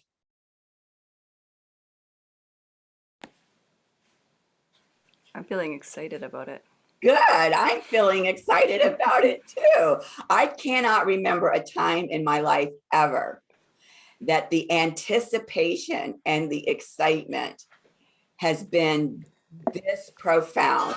I kind of, the only life experience I can attribute it to was like when I was a kid on Christmas Eve waiting for Santa to show up. But it's even more profound than that kind of excited anticipation. It feels so powerful that it's happening over Christmas and into the new year and into 2022, and just even that you had that date, January 2nd, 2022, and just that was 22 Capricorn, 22 minutes. I'm like, and I've just been feeling this energy. And I mean, it's interesting that I'm having my Magdalene return on the 22nd of December, like right during this phase as it's, you know, and I just like, I'm seeing all these little pieces just showing up around this 2022. And even in the number 6, which is the year we're moving into, is associated with Venus. Yeah. And there's like all of these like little pieces that are all just like, and I'm just, you know, surrendering into what wants to, you know, to unfold in this. And I think that's where I'm excited, is just like, just being in that transformational field, that metamorphosis that I've been calling in for myself personally, and just, you know, to really surrender into what wants to be let go of and what new wants to rebirth within me. Absolutely. Absolutely. You know, the word alchemy has really become one of those buzzwords that's been kind of overused, but the potency around this alchemical time cannot be overemphasized, because it is happening within each of us. It's happening within humanity. It's happening with the planet. This is the shift. People talk about what's the shift. This is the shift. This is the shift that we've all been waiting for. And we get to experience it.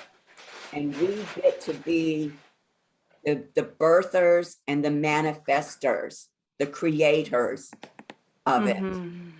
I mean, this is a huge privilege for all of us. Everyone on this planet is unified in this mission, in this new creation. Yep. How about you, Maureen? What's coming up within you around this? Yeah, well, I'm more comfortable with Capricorn than I am with Gemini. It's been a challenge because I don't have much air, you know, in my chart. So I really had to dig deep to find, I mean, even though my North Node is in Gemini, it's been really a challenge to identify with this goddess. But when I think about all the ways I've received messages, it's always been air. I think that is the way that I've really had to direct myself to engage with Gemini is understanding the air element as what they used to call it, the director of the life of all of our lives. The air element is kind of, that's what they called it in my priestess class, was it's the director. And so lots of messages have come through that element. But I'm glad to be getting back to the earth. That's where I feel really better. And so I am looking forward to it too. And I don't want to deal with my eternal youth anymore. I would much prefer to be with the crone and the grandmother and the elder, that's where I feel better than trying to recognize the eternal youth, yeah, that's just where I am in my life right now. So I'm going to make an invitation that luscious space that your Jupiter and Scorpio provides to you allows for the in conjunct, the and, rather than the either or. Can we be that crone wise woman, that sage, and eternally youthful and eternally vital? And I believe that we can. Yeah, that's so powerful, because I was just, when I tune into that, it's that place of, sometimes that Gemini energy, the playful fun, can be kind of like, it's like, oh, they're flaky or whatever. And then the Capricorn can be too rigid. Yeah. It's like almost like that, like serious rigidity on that extreme level. And it's like, where's that balance where we need, to be, there's like a commitment and a devotion that's being called for, but yet to not get too stuck in the mud, of still like remembering to dance with the fairies or whatever that is. Right. Absolutely. Yes. Absolutely. And remember, next year, Mercury is still in an elemental air year. So while we're going through this earthy Capricorn journey all of next year, Mercury is still going to be communicating us through air. And then remember that the sacred masculine is going to be starting its whole new synodic cycle approximately mid-year in Gemini, in air. So this working with air and earth is really something that we're being called to master. I feel that. Yes. And with Saturn in Aquarius, Saturn, the ruler of Capricorn, Aquarius, an air element, she's going to facilitate that for us.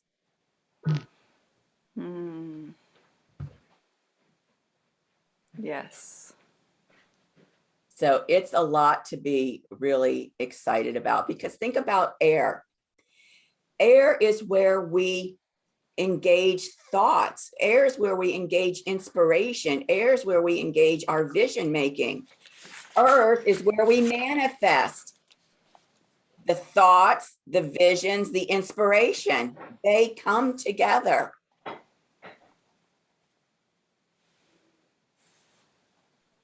That's true. They do. Yeah, it feels powerful to be going from air into earth for this next cycle with Venus, to be able to take all that's learned. And for me, I have Mercury and Gemini, so I know the Gemini energy quite well for myself, and it can be very consuming. It was just like lots of ideas and lots of creativity in that air, and it can be a bit ungrounded. But it's like, okay, all that's come through this journey is kind of like being brought in, and now it feels through this metamorphic phase what still is here, what still wants to stay and be brought in to manifest at this time. and letting the rest of it go, not needing to keep it all up here. And I mean, that I say that for myself because it's just like so many ideas, right? And so it's like, oh, like a discernment and like a refinement. That's the word that I really feel. You know, there's like almost like an elegance that comes through that, like that Capricorn energy. Yes. Yes. Because she is the sage. Yeah. Because she is the wisdom keeper. Yeah. And the thing is, you know, that air element, that's the realm of consciousness. Earth is manifested reality. And so this time period over these next 19 to 24 months with the Venus synodic cycle in Capricorn, Saturn moving through Aquarius, Mercury having these, you know, synodic cycles in the air, the Mars going into, you know, an air expression.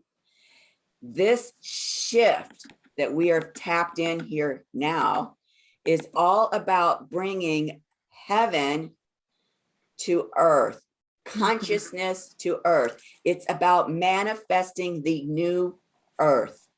And we do that manifestation of the new earth from the realm of consciousness. And what does that new earth going to be about? It's going to be about Sophia Christ consciousness embodied and expressing and moving on this planet.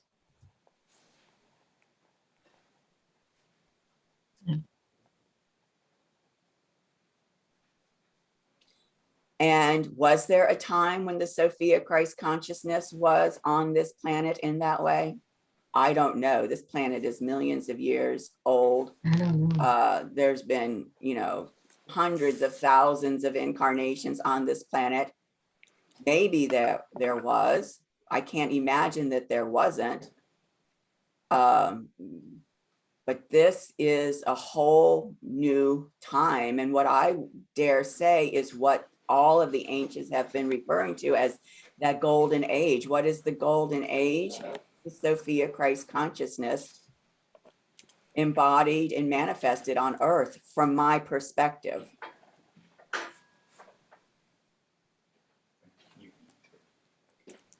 So let's be very aware now. We've talked about the evening star retrograde, and it's going into the metamorphic underworld. Let's be very aware of what we're being asked to let go. Let's be very aware that shadow is coming up. And I've talked about how letting go can be associated in the shadow with loss. And so here I am inviting all of us to become comfortable with the letting go process by allowing ourselves to let go of all that the mind perceives it has lost. Because we know that energy is never lost. It only changes form. We know that there is no time.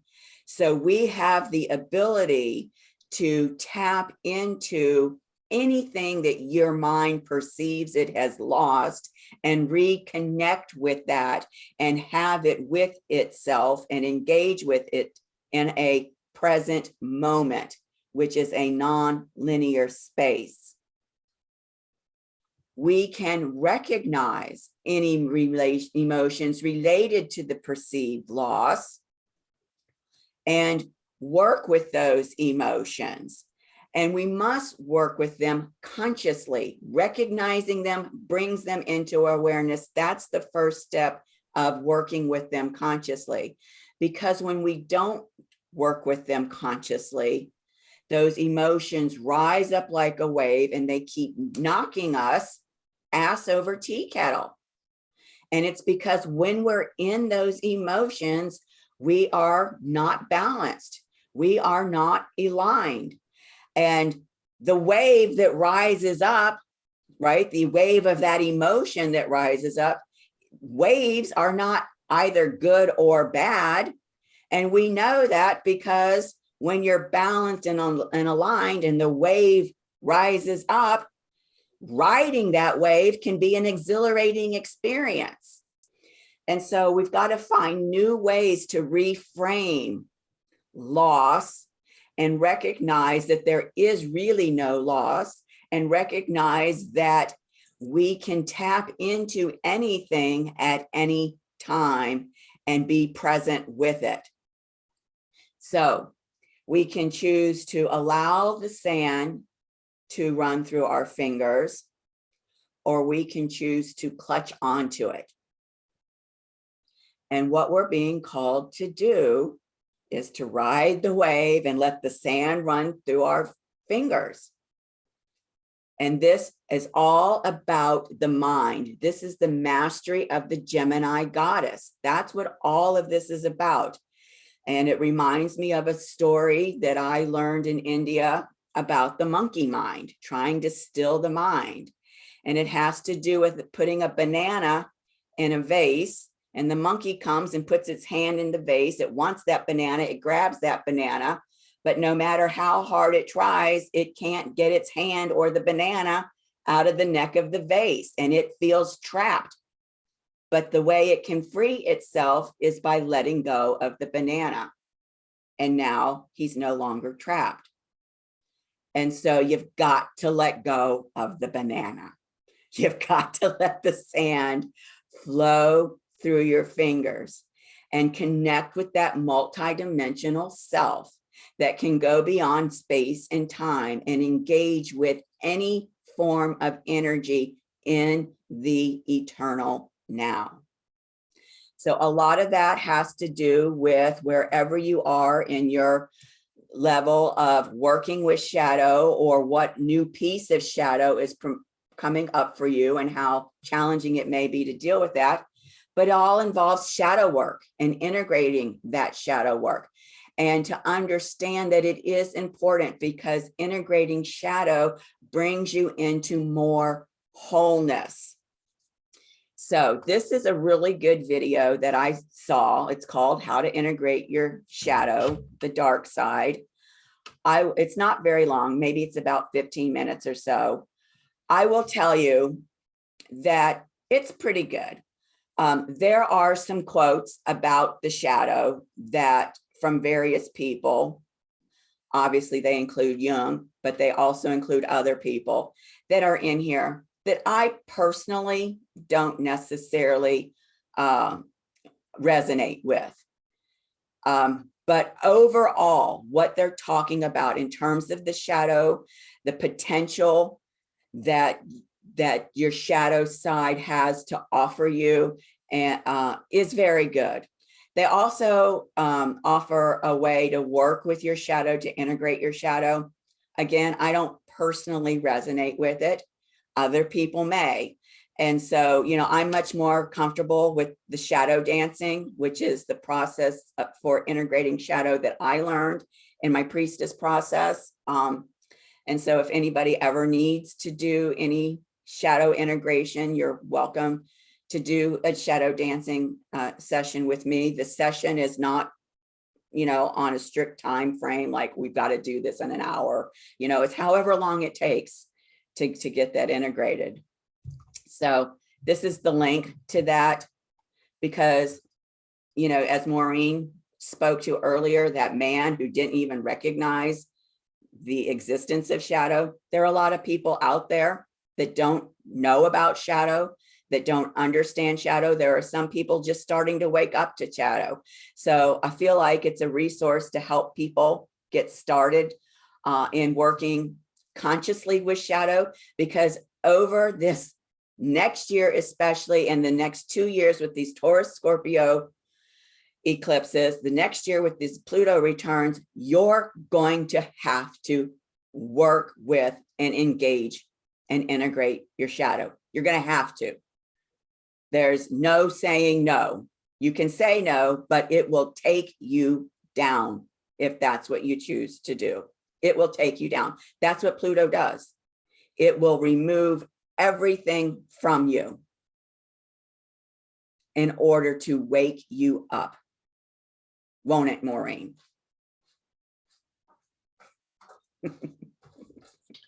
Yes, it will. And it's not comfortable. But the other side of that Maureen and I have talked about in terms of Pluto is that it's soul retrieval work. And soul retrieval work is empowering. And that is the light side of Pluto. You cannot engage this from the place of fear. Fear is shadow. You will not be empowered if you engage from a place of fear. But you need to understand that if you don't engage, it will take you down. So you can retrieve your soul places and become more empowered, or you can give up the ghost, so to speak. Right, Maureen? Yes. That's, yes. So this evening star retrograde part of the journey is introducing us into what we're going to be facing over these next 2 years. And that metamorphic phase is going to take us even deeper. And it's just kind of setting the stage and preparing us for these 2 years of Taurus Scorpio eclipses. So I will put this link in the description under the video. So these are the aspects in the sky that are happening when Venus descends into the metamorphic underworld. We're getting long on time here, so I'm not going to spend a lot of time here. It is here, but I will point out that we know that this is the descent into the metamorphic underworld because the sun is here at 12 degrees, Venus is here at 22 degrees. That's that 10-degree orb. And look who's involved, Pluto. This is why I'm doing a blog piece on these Venus-Pluto conjunctions, because it was encoded in this soul star activation. It's encoded in this descent into the metamorphic underworld.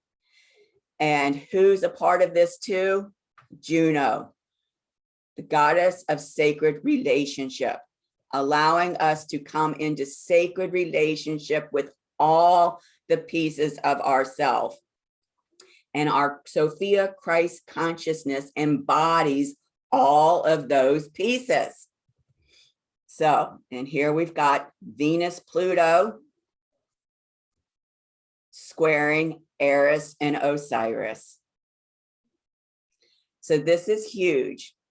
This is really huge. We're also having this opposition here on the mastery path of relationship equality. Yeshua at Leo across from Mercury in Sagittarius, right? Refining our ability to be in conscious relationship with our inner Christ. Relationship, to be in conscious relationship with somebody, you got to know how to communicate with them, right?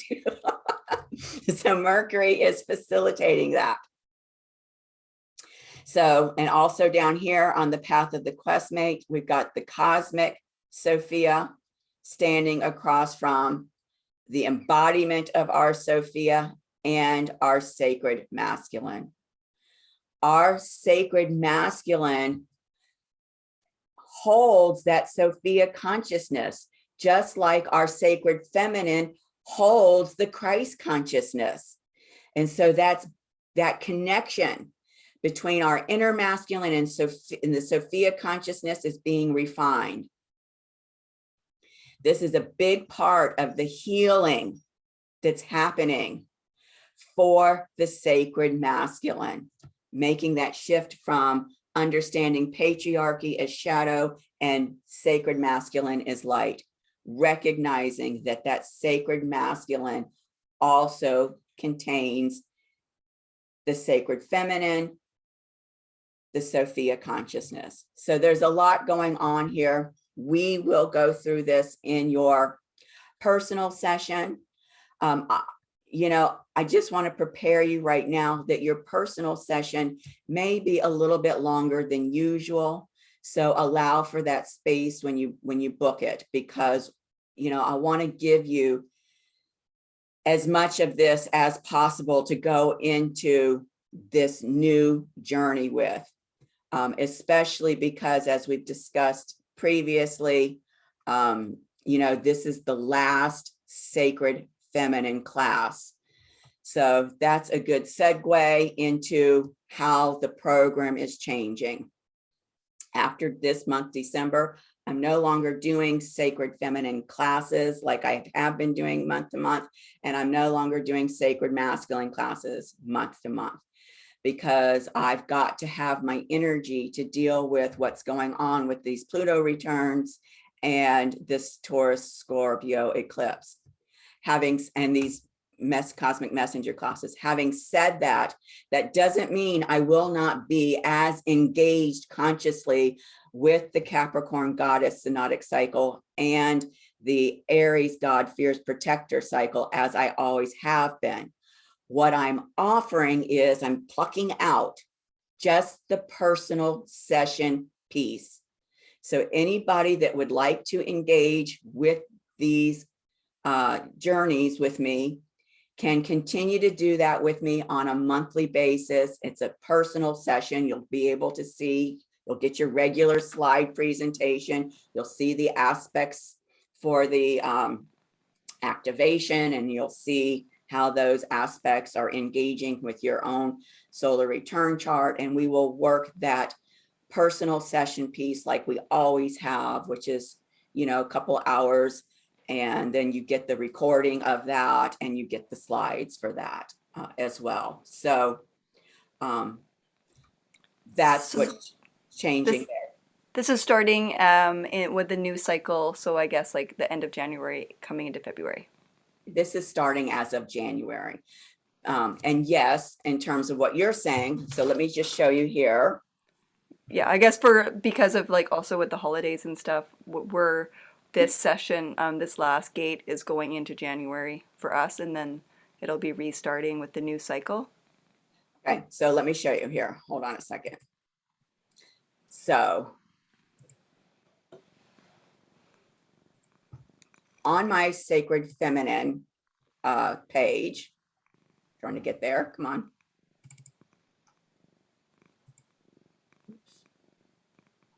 Am I sharing or not sharing? Yep, I can see it. Okay. Let me move this.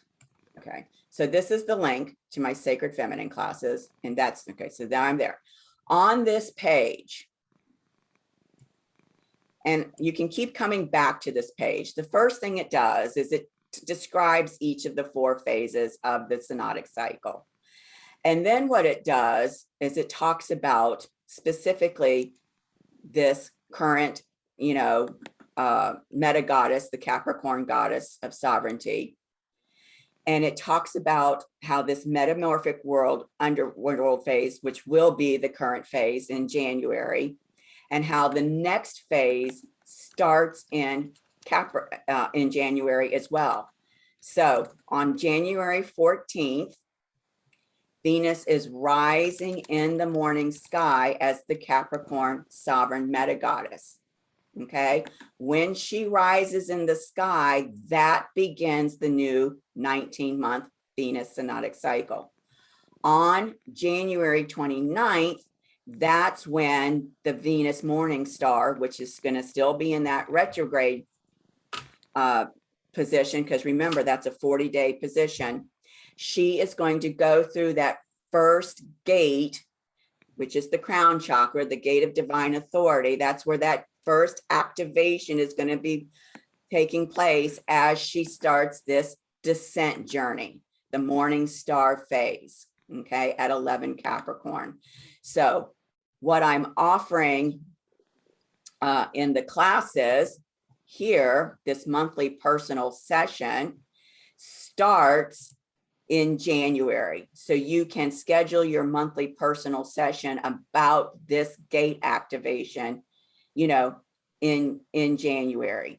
Now, what I will say is, getting back to what you were saying about Christmas and New Year's and all of that, what I will say is it's important for us to get our personal sessions done for this gate, the soul star activation done. I would say, let me look at how this is falling out on the calendar.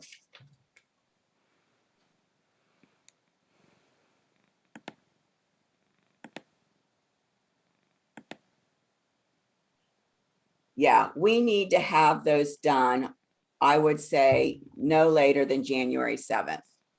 Okay. Because that'll be like the break.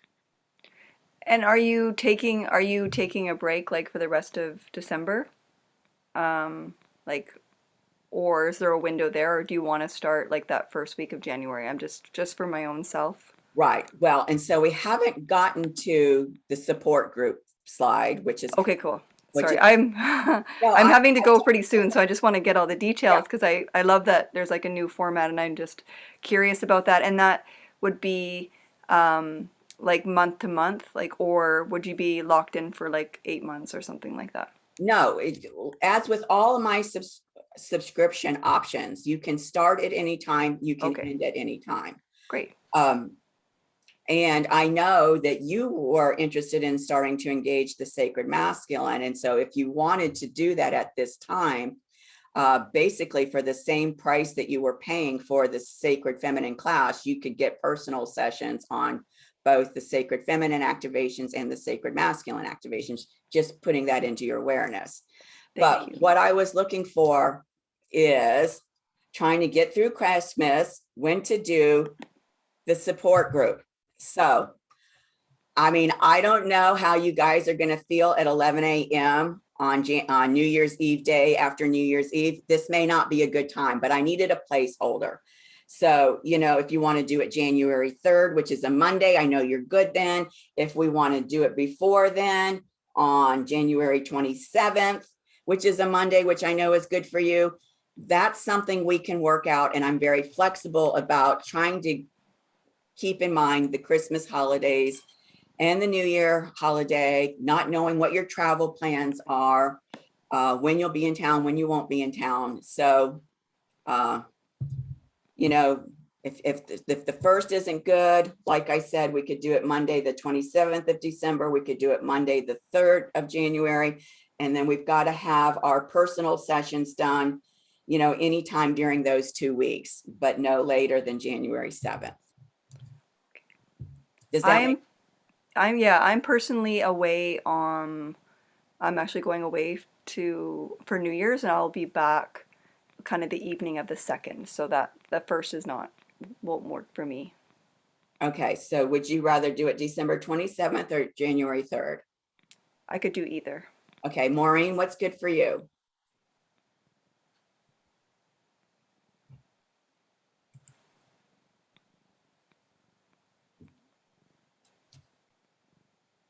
You're muted.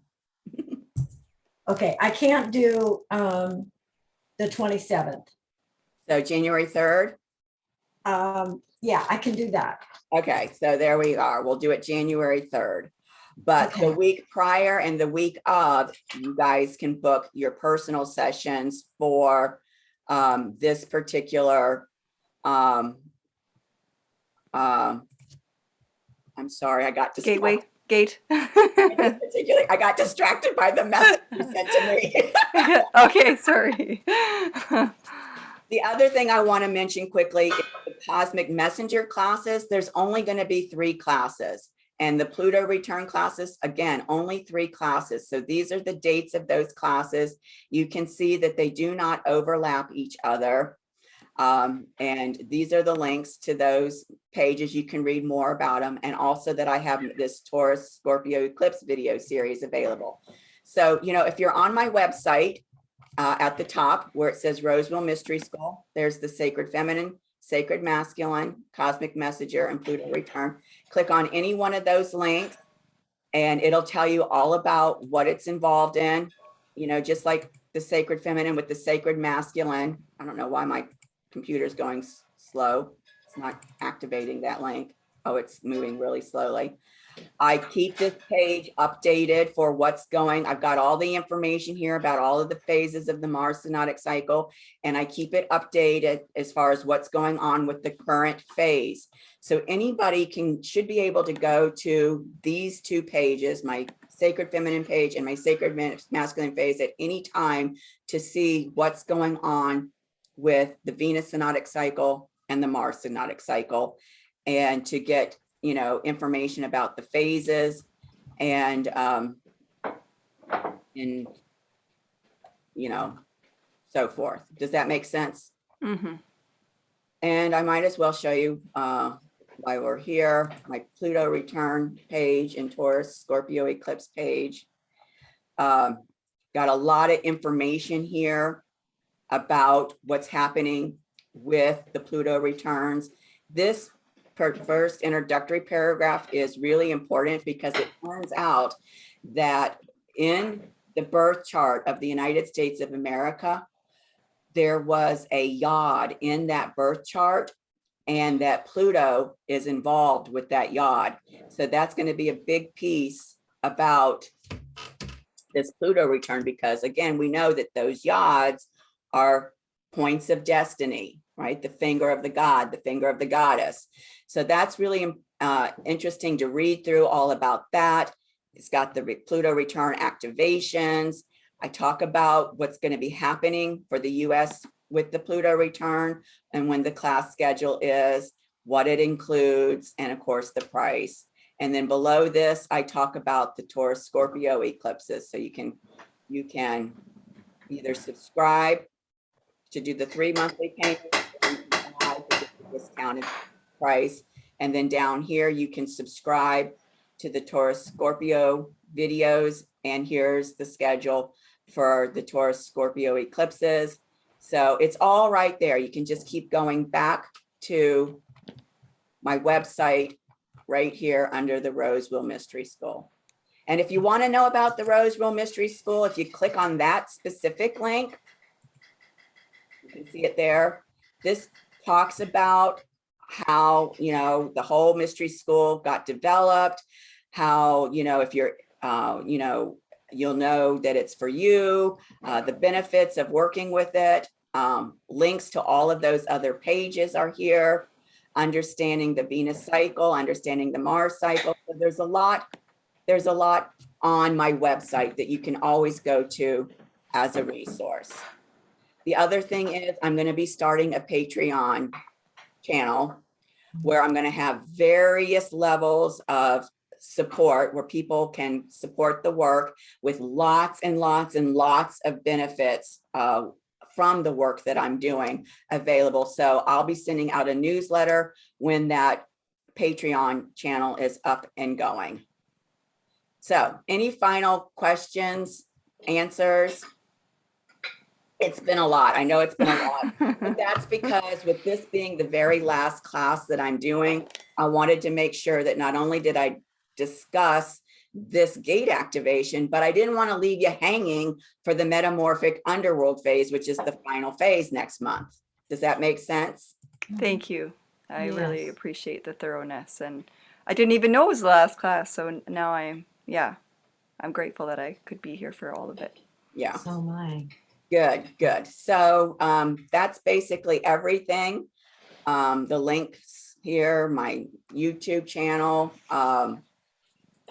I will tell you that Maureen asked me if I'm going to be putting the classes that I do for the Pluto return on my YouTube channel. I'm not going to put those on my YouTube channel. And actually, because I've changed the Cosmic Messenger from doing a class every month to just the 3, I'm not going to put those on YouTube either.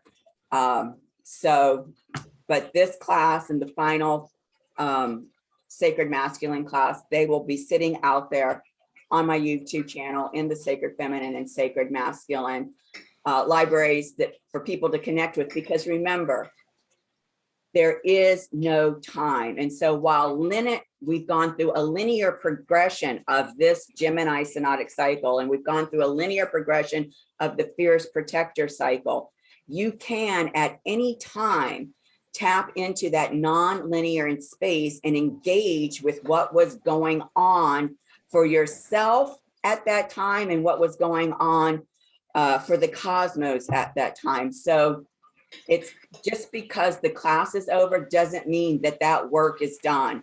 And in fact, either of you, if you're at any time inspired to go back and re-engage with anything that we've done, you can take yourself right back there. You know, Maureen and I know that because we have done work where we have taken ourselves back to when we were at the seat of Isis in France back in 2019. And then we walked ourselves up that mountain to the seat of Osiris. So anytime, you know, this is an invitation to start working in the non-linear realm. You can engage with anything. I have to go, but I am sending so much love and happy solstice and all of the things, and look forward to connecting on the 3rd with you Thank you. both. Thank you. Thank you. Same Thanks to for- you. For sharing. Bye, Leah. Yeah, bye. Bye, Rila. So Maureen, any final words, any final comments? No, that's a lot, isn't it? It is a lot. Yeah. Yeah, I like it all. I think it's going in a good direction. It's not easy, but that's okay. Going to be a lot of new energy, and I think I'm going to really like that Yeah. part. You know, like I said, I'm a little bit tired of some of the things I've had to deal with in Gemini. Not that Capricorn's going to have an easier time. I'm just more comfortable Yeah. there.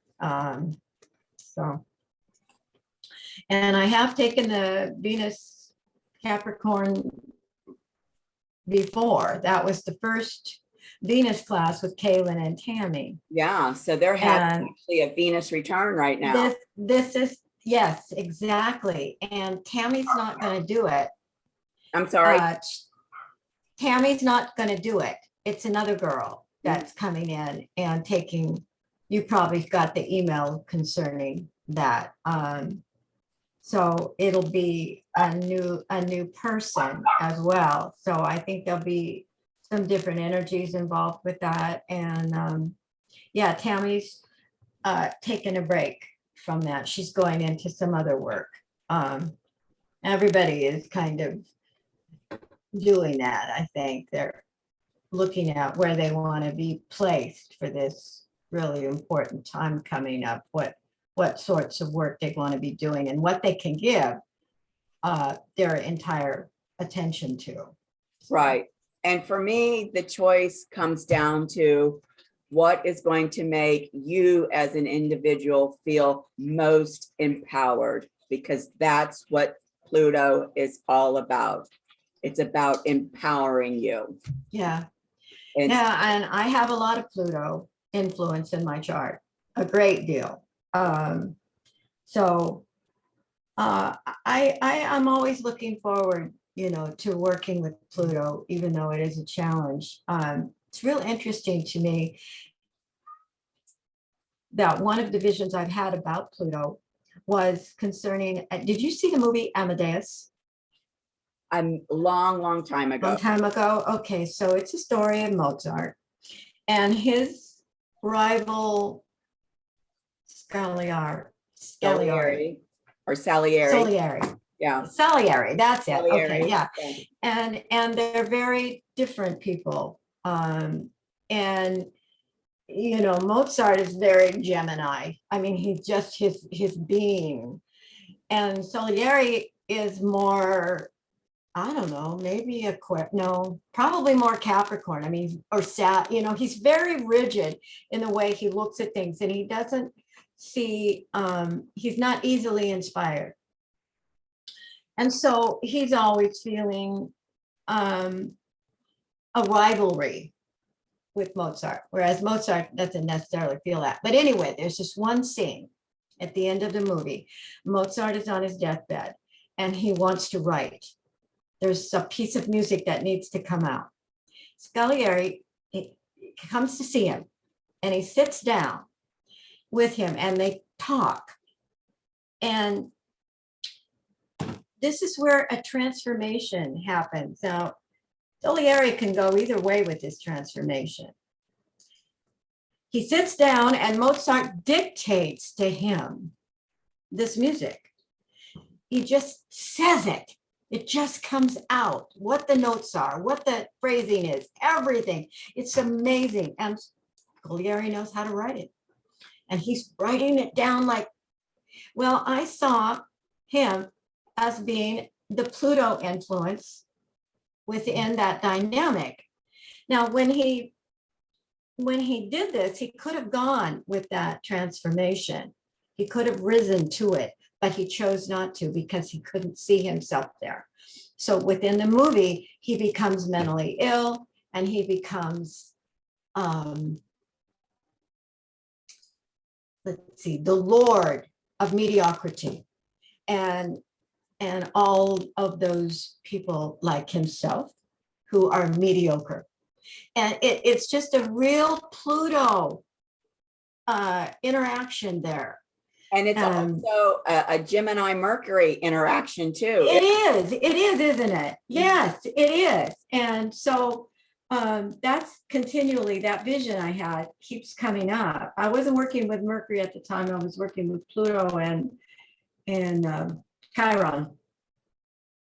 And so it was a wounding, you know. I didn't see it quite that clearly, but I still remember it. I remember the journey. I didn't want to go on it. And we were supposed to go into this tree, you know, and we were going to go down into this chamber and have ceremony within the earth. And I'd go down this little hole, and then all of a sudden I'd be back out in front of the tree again. I did this 3 times, and I only had a certain amount of time within this meditation to get down there, you know, so I was desperate. I said, I need help.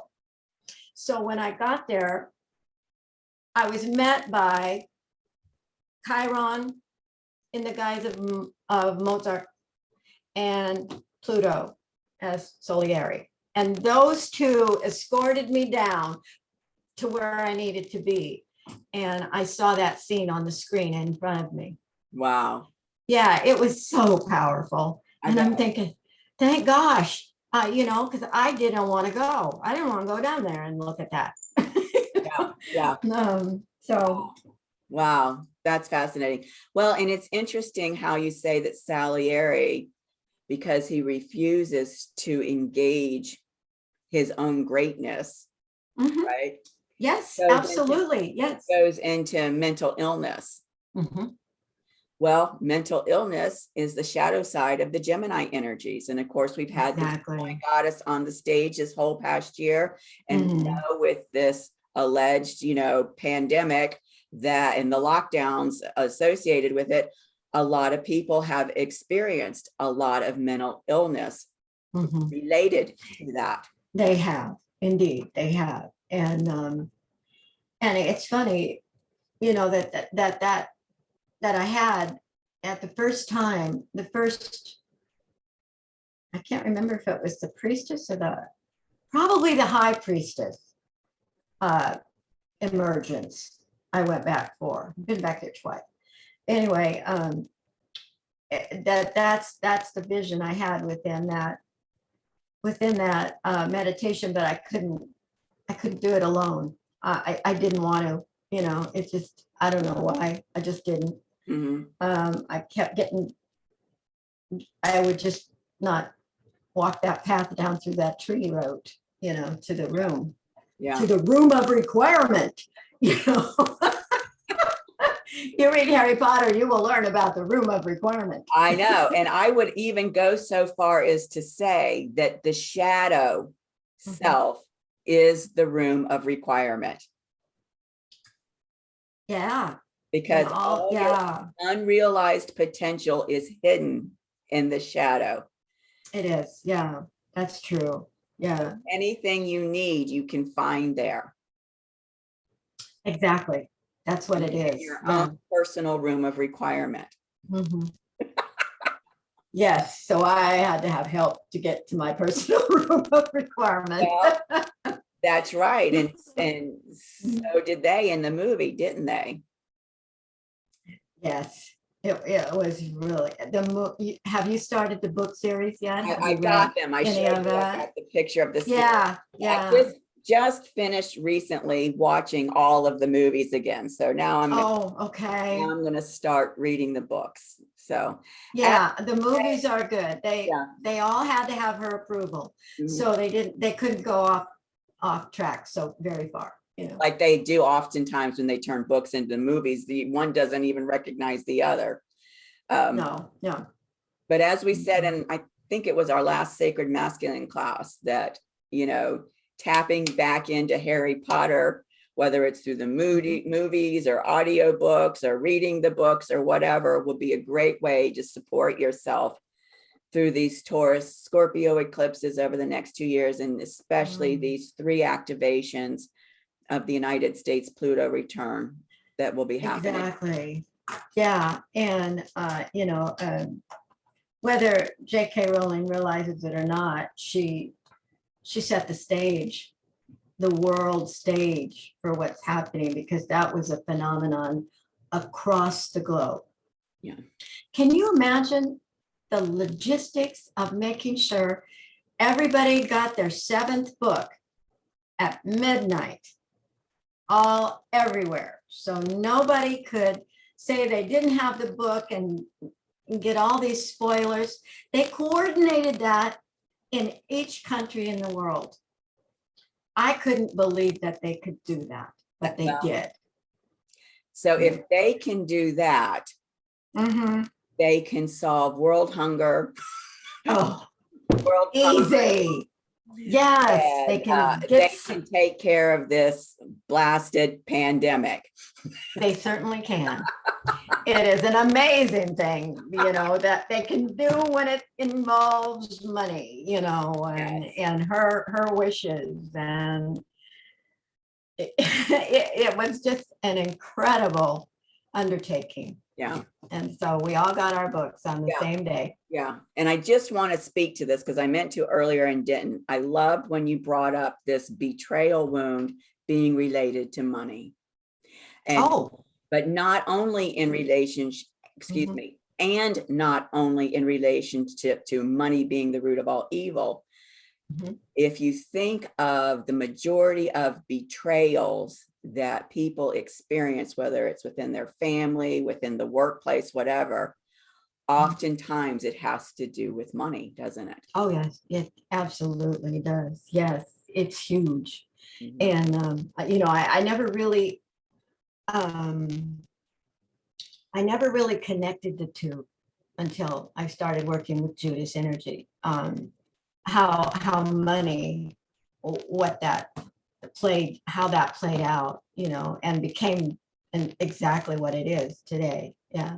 And of course it did, because the Judas betrayal is in Scorpio. And what's on the other side of that axis? Taurus.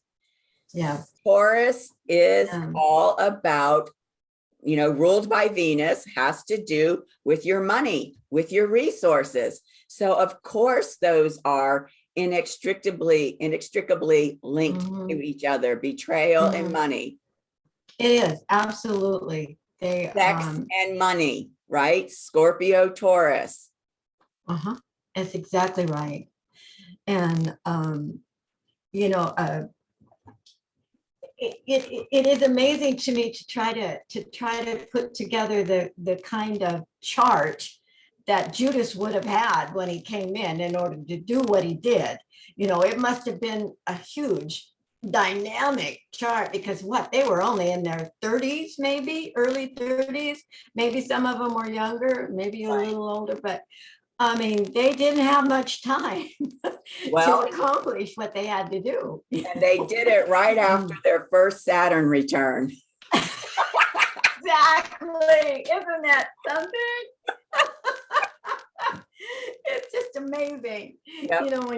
When you think about what they all came in with, their charts. Yep. It's just amazing. Yeah. Well, this has been a delightful time of discussion with you. I value it so much. And of course, with Thank this, you. our last Sacred Feminine class, it seems to be a little hard to say goodbye. But I also, I Yeah. guess, then would like to take this opportunity to thank you and Leela. I'm sorry I didn't get to say this before she left, but hopefully she'll watch this to the end and hear me say thank you, that the two of you have been on this 19-month journey with me from beginning to end. That's a huge commitment, and I deeply value it. I deeply appreciate it. And so thank you very much. Oh, absolutely. And I too thank you for helping me get through the Gemini Goddess cycle, because I was not really looking forward to it, but it was huge. It was a major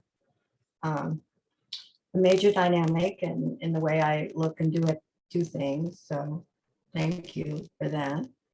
And I will continue to avail myself of your services, in any way you present that.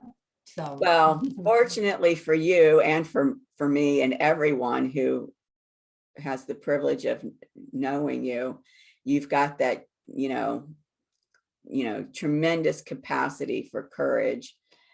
And it's just not Thank you. often come across.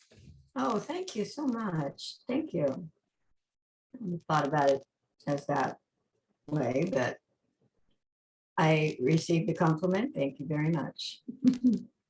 All right, my dear.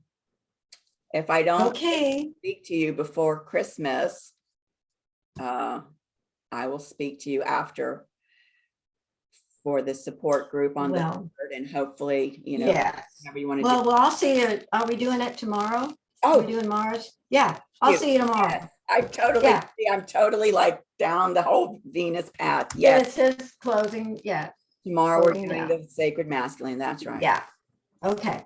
All righty. I will see you then. All right. Bye. Okay. Bye-bye. Bye. Bye.